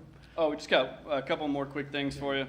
This is actually our design center. This is one of the processes that we're pretty proud of, that every one of our buyers gets the opportunity to walk through. It's a 3,900 square foot design area that we just established in 2018. It's professional design staff that takes every single buyer through the buyer-specific selection of their houses. Our Silverthorne line is a semi-custom option that has higher quality interior features as well as more architectural enhancements on the exterior that our buyers have the opportunity to look at and preview and do some customization to their homes in that regard.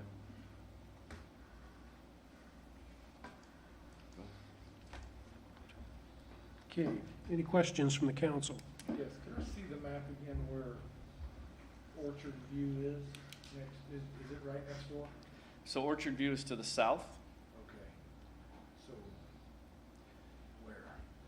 So where it says Arkansas Court and Arkansas Lane, that is actually Orchard View. Just directly to the west there is actually the Redwood project.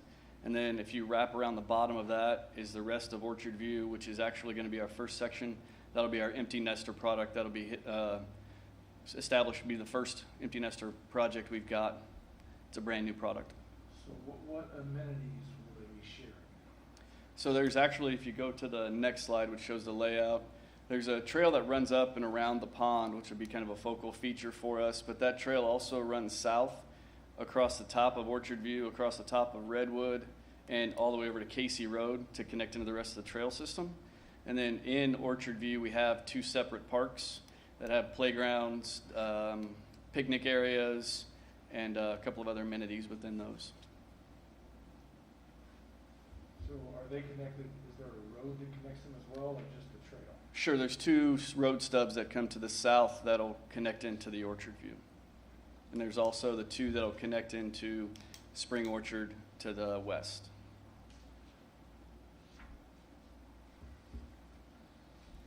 Any other questions? I have a question. Forgive me, I cannot recall what the subdivision is, or the PUD that was approved across from, I'm drawing a blank here, Chatham Hills. How does this compare to that product that you guys are going to be putting up there?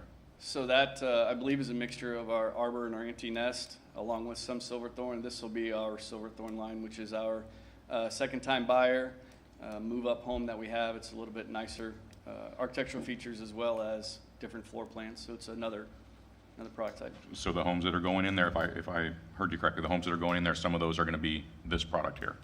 Is that correct? I believe so, Okay. yes.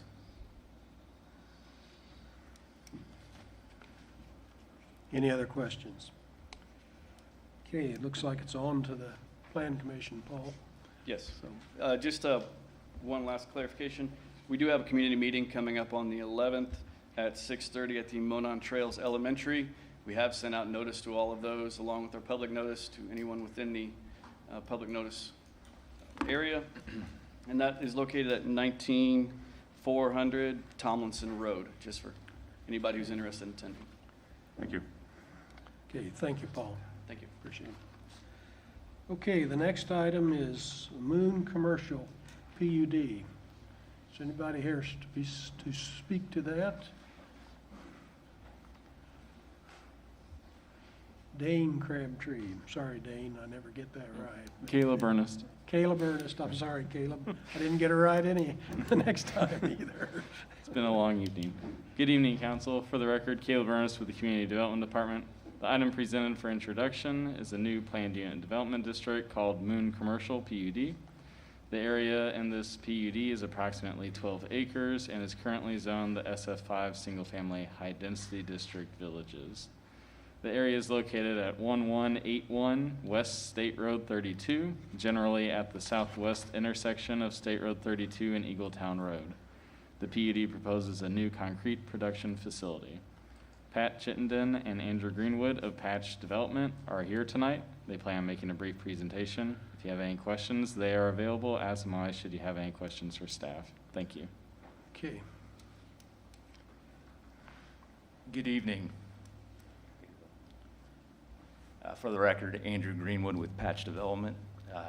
As Caleb said, the property is located just south of State Road 32, west of Eagletown Road, and east of Washington Street. It's currently actually not within the city limits, but it is within your zoning jurisdiction, which is why we're here tonight. We're trying to rezone this from the single family to a planned unit development for commercial use. The existing uses that surround us, we have commercial uses to the north, the roadside cafe, a former used car lot where they're selling woodshed barns on one corner, and then two landscaping companies to the south and southwest that are border to us. The majority of the property that surrounds us is vacant and or older housing stock. As you can see in some of these pictures. That's the roadside cafe. That's the former lot where they're now selling the barns. Landscaping company. And another landscaping company.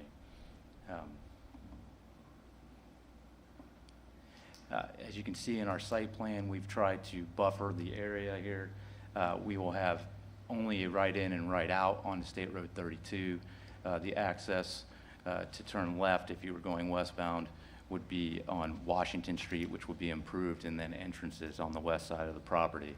The facility is located ideally in the center of the property of the 11 acres, which is a large site, in order to buffer from the neighbors. We also have large berms, 20 foot high at a minimum, if not larger, with trees planted all the way around in order to shield the view. The goal here is that the visibility as you would drive on either Eagletown or Washington or even State Road 32 for that matter would be blocked by the landscaping and the mounds.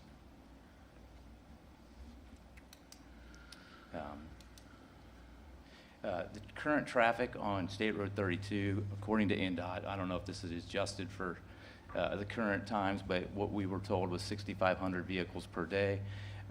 We're projecting 10 permanent employees at this site, 6 trucks, which would lead to approximately 60 trips per day, which is less than 1% of the daily traffic on State Road 32 currently. Here's what the current view from State Road 32 is. This is one of the residential homes. The next view should be the commercial view again of the commercial location, and then there's another one. Thank you, Kevin. And then the next view should be what we're proposing. You would essentially see a landscaping mound and trees planted. You would have to be more than 1,000 feet or farther away from the actual property line in order to even see any of the building. This is what a more modern current plant would look like. The majority of it is enclosed in that larger building, and as you can see, it's kept pretty clean, and again, this is facilitated in the center of the property, ideally so that we are farther away from our exits and entrances. Again, here's some more additional views from Eagletown Road. You would not be able to see it from Eagletown Road because of the mounding and the landscape. And then here's the existing view from Washington Street. And then here's what we would be proposing. So in summary, we would wind up with the 10 fixed employees at the site, an increase in commercial taxes. We are not asking for any incentives or abatement tonight. And we would wind up with a respected corporate owner who would be heavily involved in the community and has been in other jurisdictions. We plan to have we plan to go to the Planning Commission on December 7th. Before that meeting, we will hold a community meeting with the neighbors. We've tried to meet with numerous ones, but have struggled due to COVID, but we will have a meeting and invite all of you, as well as the Planning Commission members, to attend as well. So we look forward to coming back in front of you and would entertain any questions that you might have tonight. There's quite a bit of blowback on this, as you might imagine, and I don't know what the other council members, but I would hope that we give you a fair hearing, but I don't want to lead you on to let you think that this might be approved. I don't really know, but there's quite a bit of blowback, and I don't know if any of the other councilors want to say anything about it. Sure, I have a few questions I'd like to make sure that we address here. You referenced, and I appreciate it, you referenced the anticipated traffic with the number of employees and that type of thing. I think the number I wrote down was 60 trips or 60 visits per day. Is that correct? So does that include? Does that include the trucks coming and going? And, yes. Okay. And yeah. So is there any sort of hourly? Is there any sort of hourly restriction, like when they would start, when they would stop? I'm trying to figure out from a noise perspective and that type of thing. So from a noise perspective, that's why it's enclosed. Sure. Right, and so then, and why it's placed in the middle of the site. From a timing perspective, it's usually as needed. So, normally the trucks go out, as far as our understanding is the trucks would go out no more than 3 times a day, so that's 6 trips per truck. Okay. So just so that I'm making sure I'm understanding this correctly, there's really no, the buffering and the fact that it's in the center of the property, that is kind of the noise constriction right there. There's not a, early morning or a late night restriction or anything like that. We're open to discussions as far as what that might need to include, but we would go by what the regulations already are with the city in terms of what we have to follow. Okay, and you mentioned, and forgive me, I don't know I don't have the right vocabulary here. The tower, I guess, itself. Yeah. What is the height on that? I might have missed that. It would be no higher than 60 feet. 60 feet, okay. And the berms are going to be 20 feet. 20 feet within trees. With trees on top. Yeah. Now, just one other point that I think is really important, and again, I appreciate the fact that it appears that you've put much consideration into this to make sure that it's as friendly with the neighbors as possible, as acceptable to the neighbors as possible. I do appreciate that. But I would point out that right down the road, if not directly across the street from this facility, they're in the early stages of a PUD right now, which is going to be a little over 600 homes, if I'm not mistaken. It's Westgate. Part of Westgate would be directly across the street, and I'd have to look at the map again, but I think would also, if not buffer your property, or if not come right up to your property on the south, it would be darn close to it.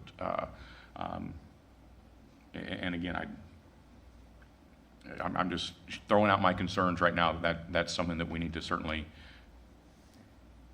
keep in mind.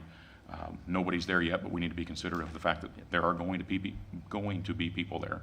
We want to make sure we're doing the right thing. Are you going to quarry materials there? There's no quarry there. Can you repeat that, please? I'm sorry. Well, are you going to mine materials there? No, sir. So the materials are brought in? Yes, sir. Okay. The trucks will not be on Eagletown Road. Can you repeat that? I'm sorry. Am I correct in that the trucks, there will not be an entrance on, what road is that? Is it It's, Town it's Road? called Washington Street, which is the north-south on, to the west of the property. That's where the trucks would go. Right, so they Would will come in not and go out. to the east of the property there. No, there's no access Okay. onto Eagle And then Town the Road. road improvements that you referenced on Washington, again, are gonna be paid by who? By Okay, the just wanted to developer. make sure Client. that's how I understood it coming in. I didn't know if you had said that. What feeds into Washington right now? I'm not overly familiar with that area. It dead ends right there into that landscape What's company. that property though to the west? That's Is the that a barn, Hiddle, or is that's it- the Hiddle landscape. There's Oh, pictures of Hiddles. it if Okay, you want to. perfect. You can kind of see down that road, actually. Yeah. That's Hiddle, if you go back one, that's Hiddle, which is on the west side of the road, and then that road dead ends into the other landscape company, which is, kind of buffers it to the south if you go to the. And I'm assuming they have like trucks and similar types of equipment. You can see, I mean, there's a lot of block and truck, I mean, they're both landscape companies that have materials that are outside and are zone commercial. So I would throw this out there as well, and I know I'm asking the impossible, but your estimation of 60 trips a day, obviously your intent is that that's going to be a booming business and things are going to go exceedingly well. Obviously, if this is built there, there's no way to say that that doesn't double or triple or, who knows what those operations are. So to that point, I would say, please take a look at everything. Make sure you've got absolutely every consideration possible taken into account when you're planning this, when you're looking at this, and consider the neighbors. In my opinion, just because of the area, I'm not convinced that this is the area for that, but I'm willing to listen to what you have, of course. Like I said, I appreciate the fact that it appears that you've put a lot of time and effort into making sure that that is a priority for you. Please, please realize that we can look on a sheet of paper, and I believe that's probably your best estimate, that, hey, 60 trips a day.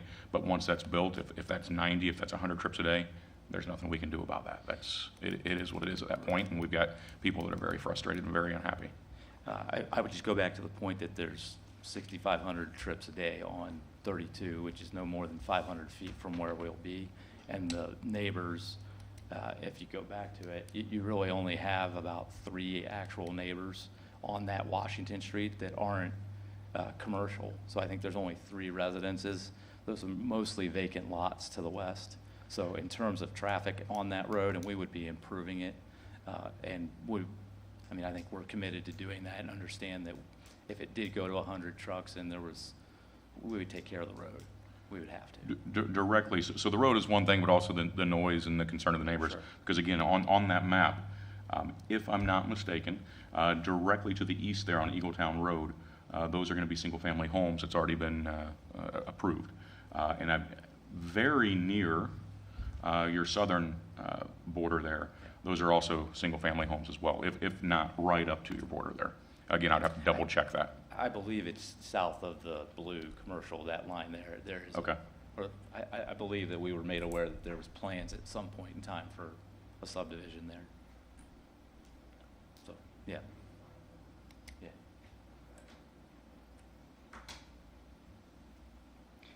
Just one other thing, I'm sure APC will flesh this out, but I do notice that your driveway that exits onto 32 seems to be right across the street from the Roadside Cafe, which is a hopping bar in Westfield. I've been there a few times. Just concerned about how I'm assuming the traffic patterns would be different times of day, but just something to flush out. I'm sure the APC will, but that's one concern. Yeah, I do. believe between the APC and the state, NDOT will have that taken care of. Can I interject a few comments and questions? This is Cindy Spoljaric. Please. I have a myriad of issues with this project. First and foremost, it doesn't fit with our comprehensive plan. This is a village area, and we have specifically outlined what we plan for there. What you're proposing is an open industrial use, and a pretty significant one at that, something that we would only really consider inside of a business park designed for that in the interior of it, you know, not in this specific location. So that, first and foremost, this is not in the right place. There's a whole lot of other issues, but I can't get over that one because that's one of the big first ones. So the question of the environmental impacts to the neighbors, you know, negative impacts in terms of, you know, infrastructure, roads. We just moved Shelby, we didn't personally, but that was one of our goals, to move it off 32. And now we're looking at potentially adding one. It makes zero sense to me to actually be looking at this right now. So I needed to just add that in now before it goes to APC. Okay, any other questions? Thank you. Thank you for your time. Okay, the next item is Resolution 2141, approving and amending declaratory resolution and plan of the Redevelopment Commission and order of the Westfield, Washington Township Area Plan Commission. Adoption consideration. Who's got that? Brian, you got that one? I think we have Catherine online. I am online. Can you hear me? Perfectly. Yep. Oh, great. Good evening, everyone. This is a resolution following up on the approval by the Plan Commission of the recent amendments to the Wheeler Landing Economic Development Area. The Redevelopment Commission has amended the plan to add an apartment project, which you may be familiar with or have had discussion with Mr. John Hart or others about. And it also provides for an increase in the cost of the public improvements that are described in the original Wheeler Landing Economic Development Plan. The code requires that the area plan approve an order approving these amendments, and also requires that you, as the council, approve the area plans or the Plan Commission's approval, plus also give your approval of the amending declaratory resolution and the 2020 plan amendments. I'm happy to answer any questions. This is in connection with the next item on the agenda, which is the bond ordinance. In addition, the Economic Development Commission also heard from Mr. Hart and an explanation of the apartment project, and also the further explanation about why we are moving forward with a different financing structure than what was previously discussed last year with respect to this project. Mr. President, I can provide further context.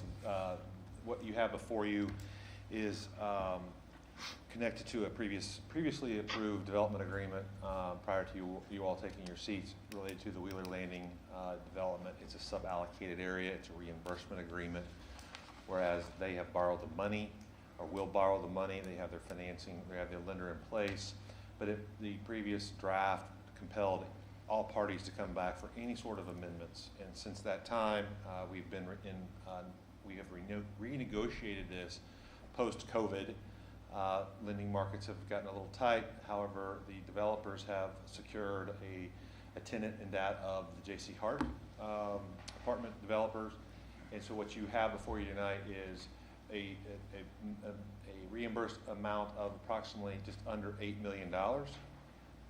It is constructed such that they create the increment, it's captured, it's paid back to them, and we have an amortization that gives this council and the Redevelopment Commission the latitude to either accelerate that amortization or that payback, or use those proceeds that extend beyond the reimbursement amount in other areas of the city. So it's already in place. There is a deal in place. However, changes in construction pricing, and now that the J.C. Hart is a viable project within this sub-allocated area, that's the purpose of coming back before you and the other governing bodies. Todd, are these developer bonds, basically? Essentially, yes. What they have gone, they will secure the lending. we have a reimbursement or promissory note that says we the local unit of government, will reimburse them for their costs, and all those costs are exploded in the development agreement. And there's no recourse to the city whatsoever. That's correct. So if the increment is not there, they have to fill in the gap. If the increment is not there related to the J.C. Hart project, which there is a taxpayer agreement now drafted into this, meaning they cover the delta of any shortfalls related to debt service. So we are well behind any sort of exposure, and it's all being borne by the developers. There's capitalized interest, so they've kind of mitigated their early year risk. Sure. Okay. Any other questions? Do I have a motion for Resolution 20-141? I'll make a motion to approve Resolution 20-141. Scott Willis moves. Is there a second? Second. Okay, Jake Gilbert seconds. Is there any other discussion? You understand what this is? This is basically a developer bond, if I'm thinking right, that the city is not on the hook for. The developer's gone out and secured the funding, and we are to reimburse him for completed projects, completed improvements, I should say, not projects. Curbs, whatever, street, maybe. I don't know what those might be, but something that we would have to do. Okay, no other questions. Cindy, would you call the roll on this? Resolution 20-141? Joe Edwards, Yes. Scott Fry, Yes. Mike Johns, Yes. Troy Patton, Yes. Cindy Spalteric, Yes. Scott Willis, Yes. Jake Gilbert. Yes. Motion carries 7-0. Okay, the next item is Ordinance 20-50. That's actually issuing these economic development tax increment revenue bonds. So is there anything special that we need to know on this, Mr. Attorney? I would just yield to Catherine for just a brief explanation as to what this instrument is as well. So you have it, and it's in the record. Absolutely. This is authorizing the issuance of two series of bonds, a Series A bond and a Series B bond. The Series A will be for the construction of the public improvements to be made by Wheeler Landing. Series B is for the J.C. Hart project. As mentioned earlier, just to be clear, Section 4 specifically details that the bonds and the interest do not and shall never constitute a general obligation of, an indebtedness of, or a charge against the general credit or taxing power of the city. These are solely to be paid from the tax increment and the funds to be provided under the taxpayer agreement, which will be entered into with J.C. Hart.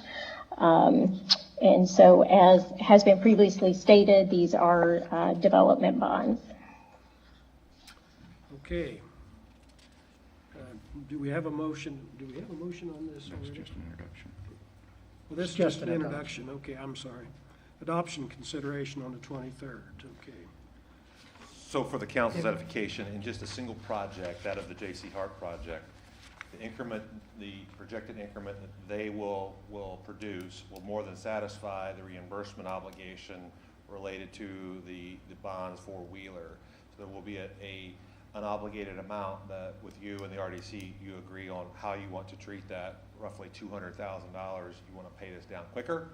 You want to use it for other obligations throughout the city? That's for a future conversation. So one project in and of itself satisfies the primary obligation related to the development itself. In reading about the redevelopment commission, one of the things that they have the power and we have the power to do is if we get in a jam, we can borrow money from them, short term, and pay it back. So this might be one of those places, I don't know. That's an innovative way to do it, sir. So that's just giving you some context and a really distilled explanation. Let's hope we don't get in a jam. Okay.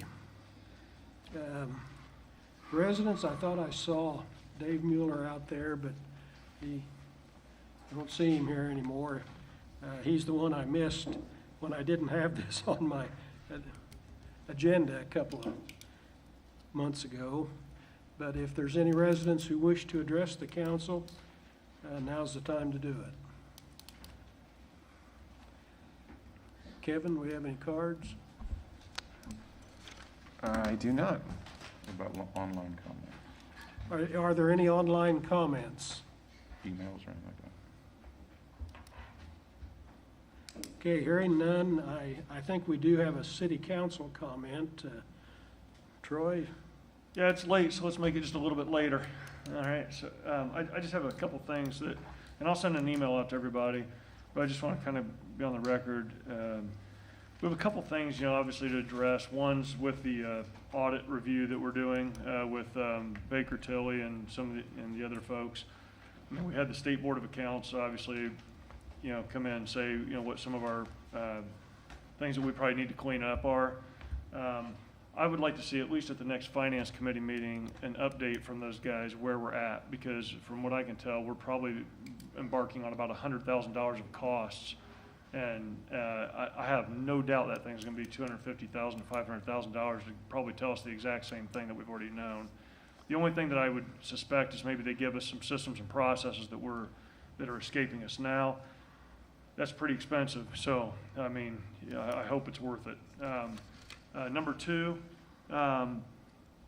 this kind of goes to all of the things that we keep talking about, and this is more about our current tax base. And I think one thing we need to do as a city, and we throw out these numbers and say, what do we want Westfield to look like in 10 years and 20 years? What's our population?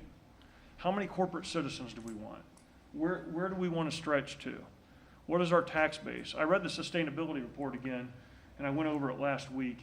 And the one thing that kind of escapes me is that I think that we need to know what our current funding is going to be based on what we have approved in the neighborhoods we currently have, and what that tax base is going to look like, and what the funding to the city is going to look like under the current parameters.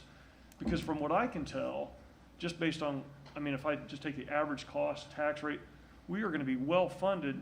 And I'm not saying that we don't want to continue to expand and grow and that sort of thing, but I think we can be a lot more selective going forward as to maybe what kind of homes we want, what kind of businesses we want, what kind of incentives we're going to give, and different things like that. Because it appears to me, and this goes to the schools too, that we can start maybe getting, and you know me, I don't care for the TIF districts. I'd like to see those things roll off, see that money go back to the city. I do understand there's some lost, enterprise value there for the city, but something of that nature. So I'd like to see some kind of spreadsheet on something like that. And like I said, I'm going to email you a sample of what I'm talking about. And then the third thing that I want to just address is Grand Junction. I know we've talked in the meetings. We're probably over budget on that. We're not going to have a skating rink or skating trail now. I think at the last Finance Committee meeting or two ago, we talked about we're at 52 million. I heard somebody say the other day we were going to need a parking garage. That maybe a public-private partnership there, something of that nature. One thing I always hate to see is if we promise the citizens X and we say, hey, look, we're going to give you the Corvette of Grand Junction. And then they pull up and we say, hey, here's your keys to the Dodge minivan, right? That's what I don't want to see. I want to see we've got a lot of money in this thing. I want to make sure that it's done correctly. And if there's something that, we can do to correct some of the problems or maybe some of the overruns or wherever we're at, that we're having to take out some of these things, I think that's a discussion that we should have in front of the people that actually pay the taxes to get those things. So, Troy, I just wanted to add to that, that we've already had some discussions about a report on Grand Junction Plaza, an update on that. And Jeremy Lawler, I believe, is scheduled to do that at our first December meeting. Okay. So they'll be updating the council That's awesome. with a full report, including financial. Okay, perfect. Yeah, let me add a little bit to that. It will, Jeremy is going to do that in December, and here's why everybody says, oh, why don't we have this earlier? Because if you understand the way this contract works, it's a guaranteed general contract with a general contractor. He bid it in many, many pieces. The very last bid just came in the last 2 or 3 weeks, and Wilhelm is still analyzing what that final bid is. So there seemed to be a big misconception that there was one bid done over a year ago and that was the whole park. No, it was bid in pieces. So the final bids and numbers are just coming back. So we'll have a much better idea of what we can and what we can't do. And Jeremy will be presenting all that to the Redevelopment Commission and to you. Excellent. Okay, fair enough. Yeah, excellent. Thank you. Okay, Mayor, it's your meeting. Yeah, the current topic making a lot of news right now is the upsurge in the COVID. We're seeing in the county a sizable uptick in positive tests, in deaths, and the 4 mayors and the county representatives all had a conference call this morning, more or less wanting to approach all of us looking at this in the same manner and what we're going to do and the fears of things closing down, which has more to do with where the state needs to go. But what we do know is this, and I'm no expert on this disease, but I do have a lot of contact with the health department and on the statistics and all. We know that this does not seem to be as morbid as it was in the very beginning, which is a great thing, but it's also causing people to let down their guard. We know that many of the deaths are caused by comorbidity reasons, compromised people in some manner. And more importantly, and this comes directly from our Hamilton County Health Department in doing their tracing, by far and away, most of the positives are traced back to weddings, parties, funerals, just private gatherings. So the issue becomes, how can we, as government, we have no jurisdiction, nor does anybody want that kind of jurisdiction. As I stated on our conference call, I am not going to say we're not going to celebrate Thanksgiving this year. But what we've got to do is know what's causing this. And we know that. We know how it's spread. Masks seem to be highly effective. Spacing seems to be highly effective. And that's about the extent to what your local government can ask, is that people tighten up, even in your family gatherings, because that's where the majority of these positive contacts are coming from, according to facts from the Hamilton County Health Department. So we're going to be putting out a message stating just that. The fear in everybody's mind is a business closure. I see that as an absolutely last resort. But if these trends continue, you're going to hear talk about just that. And we can control it.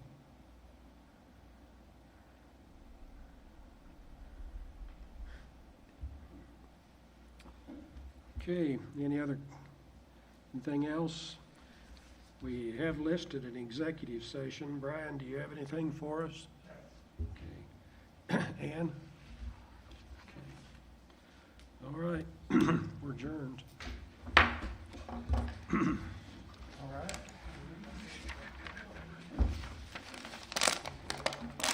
Well,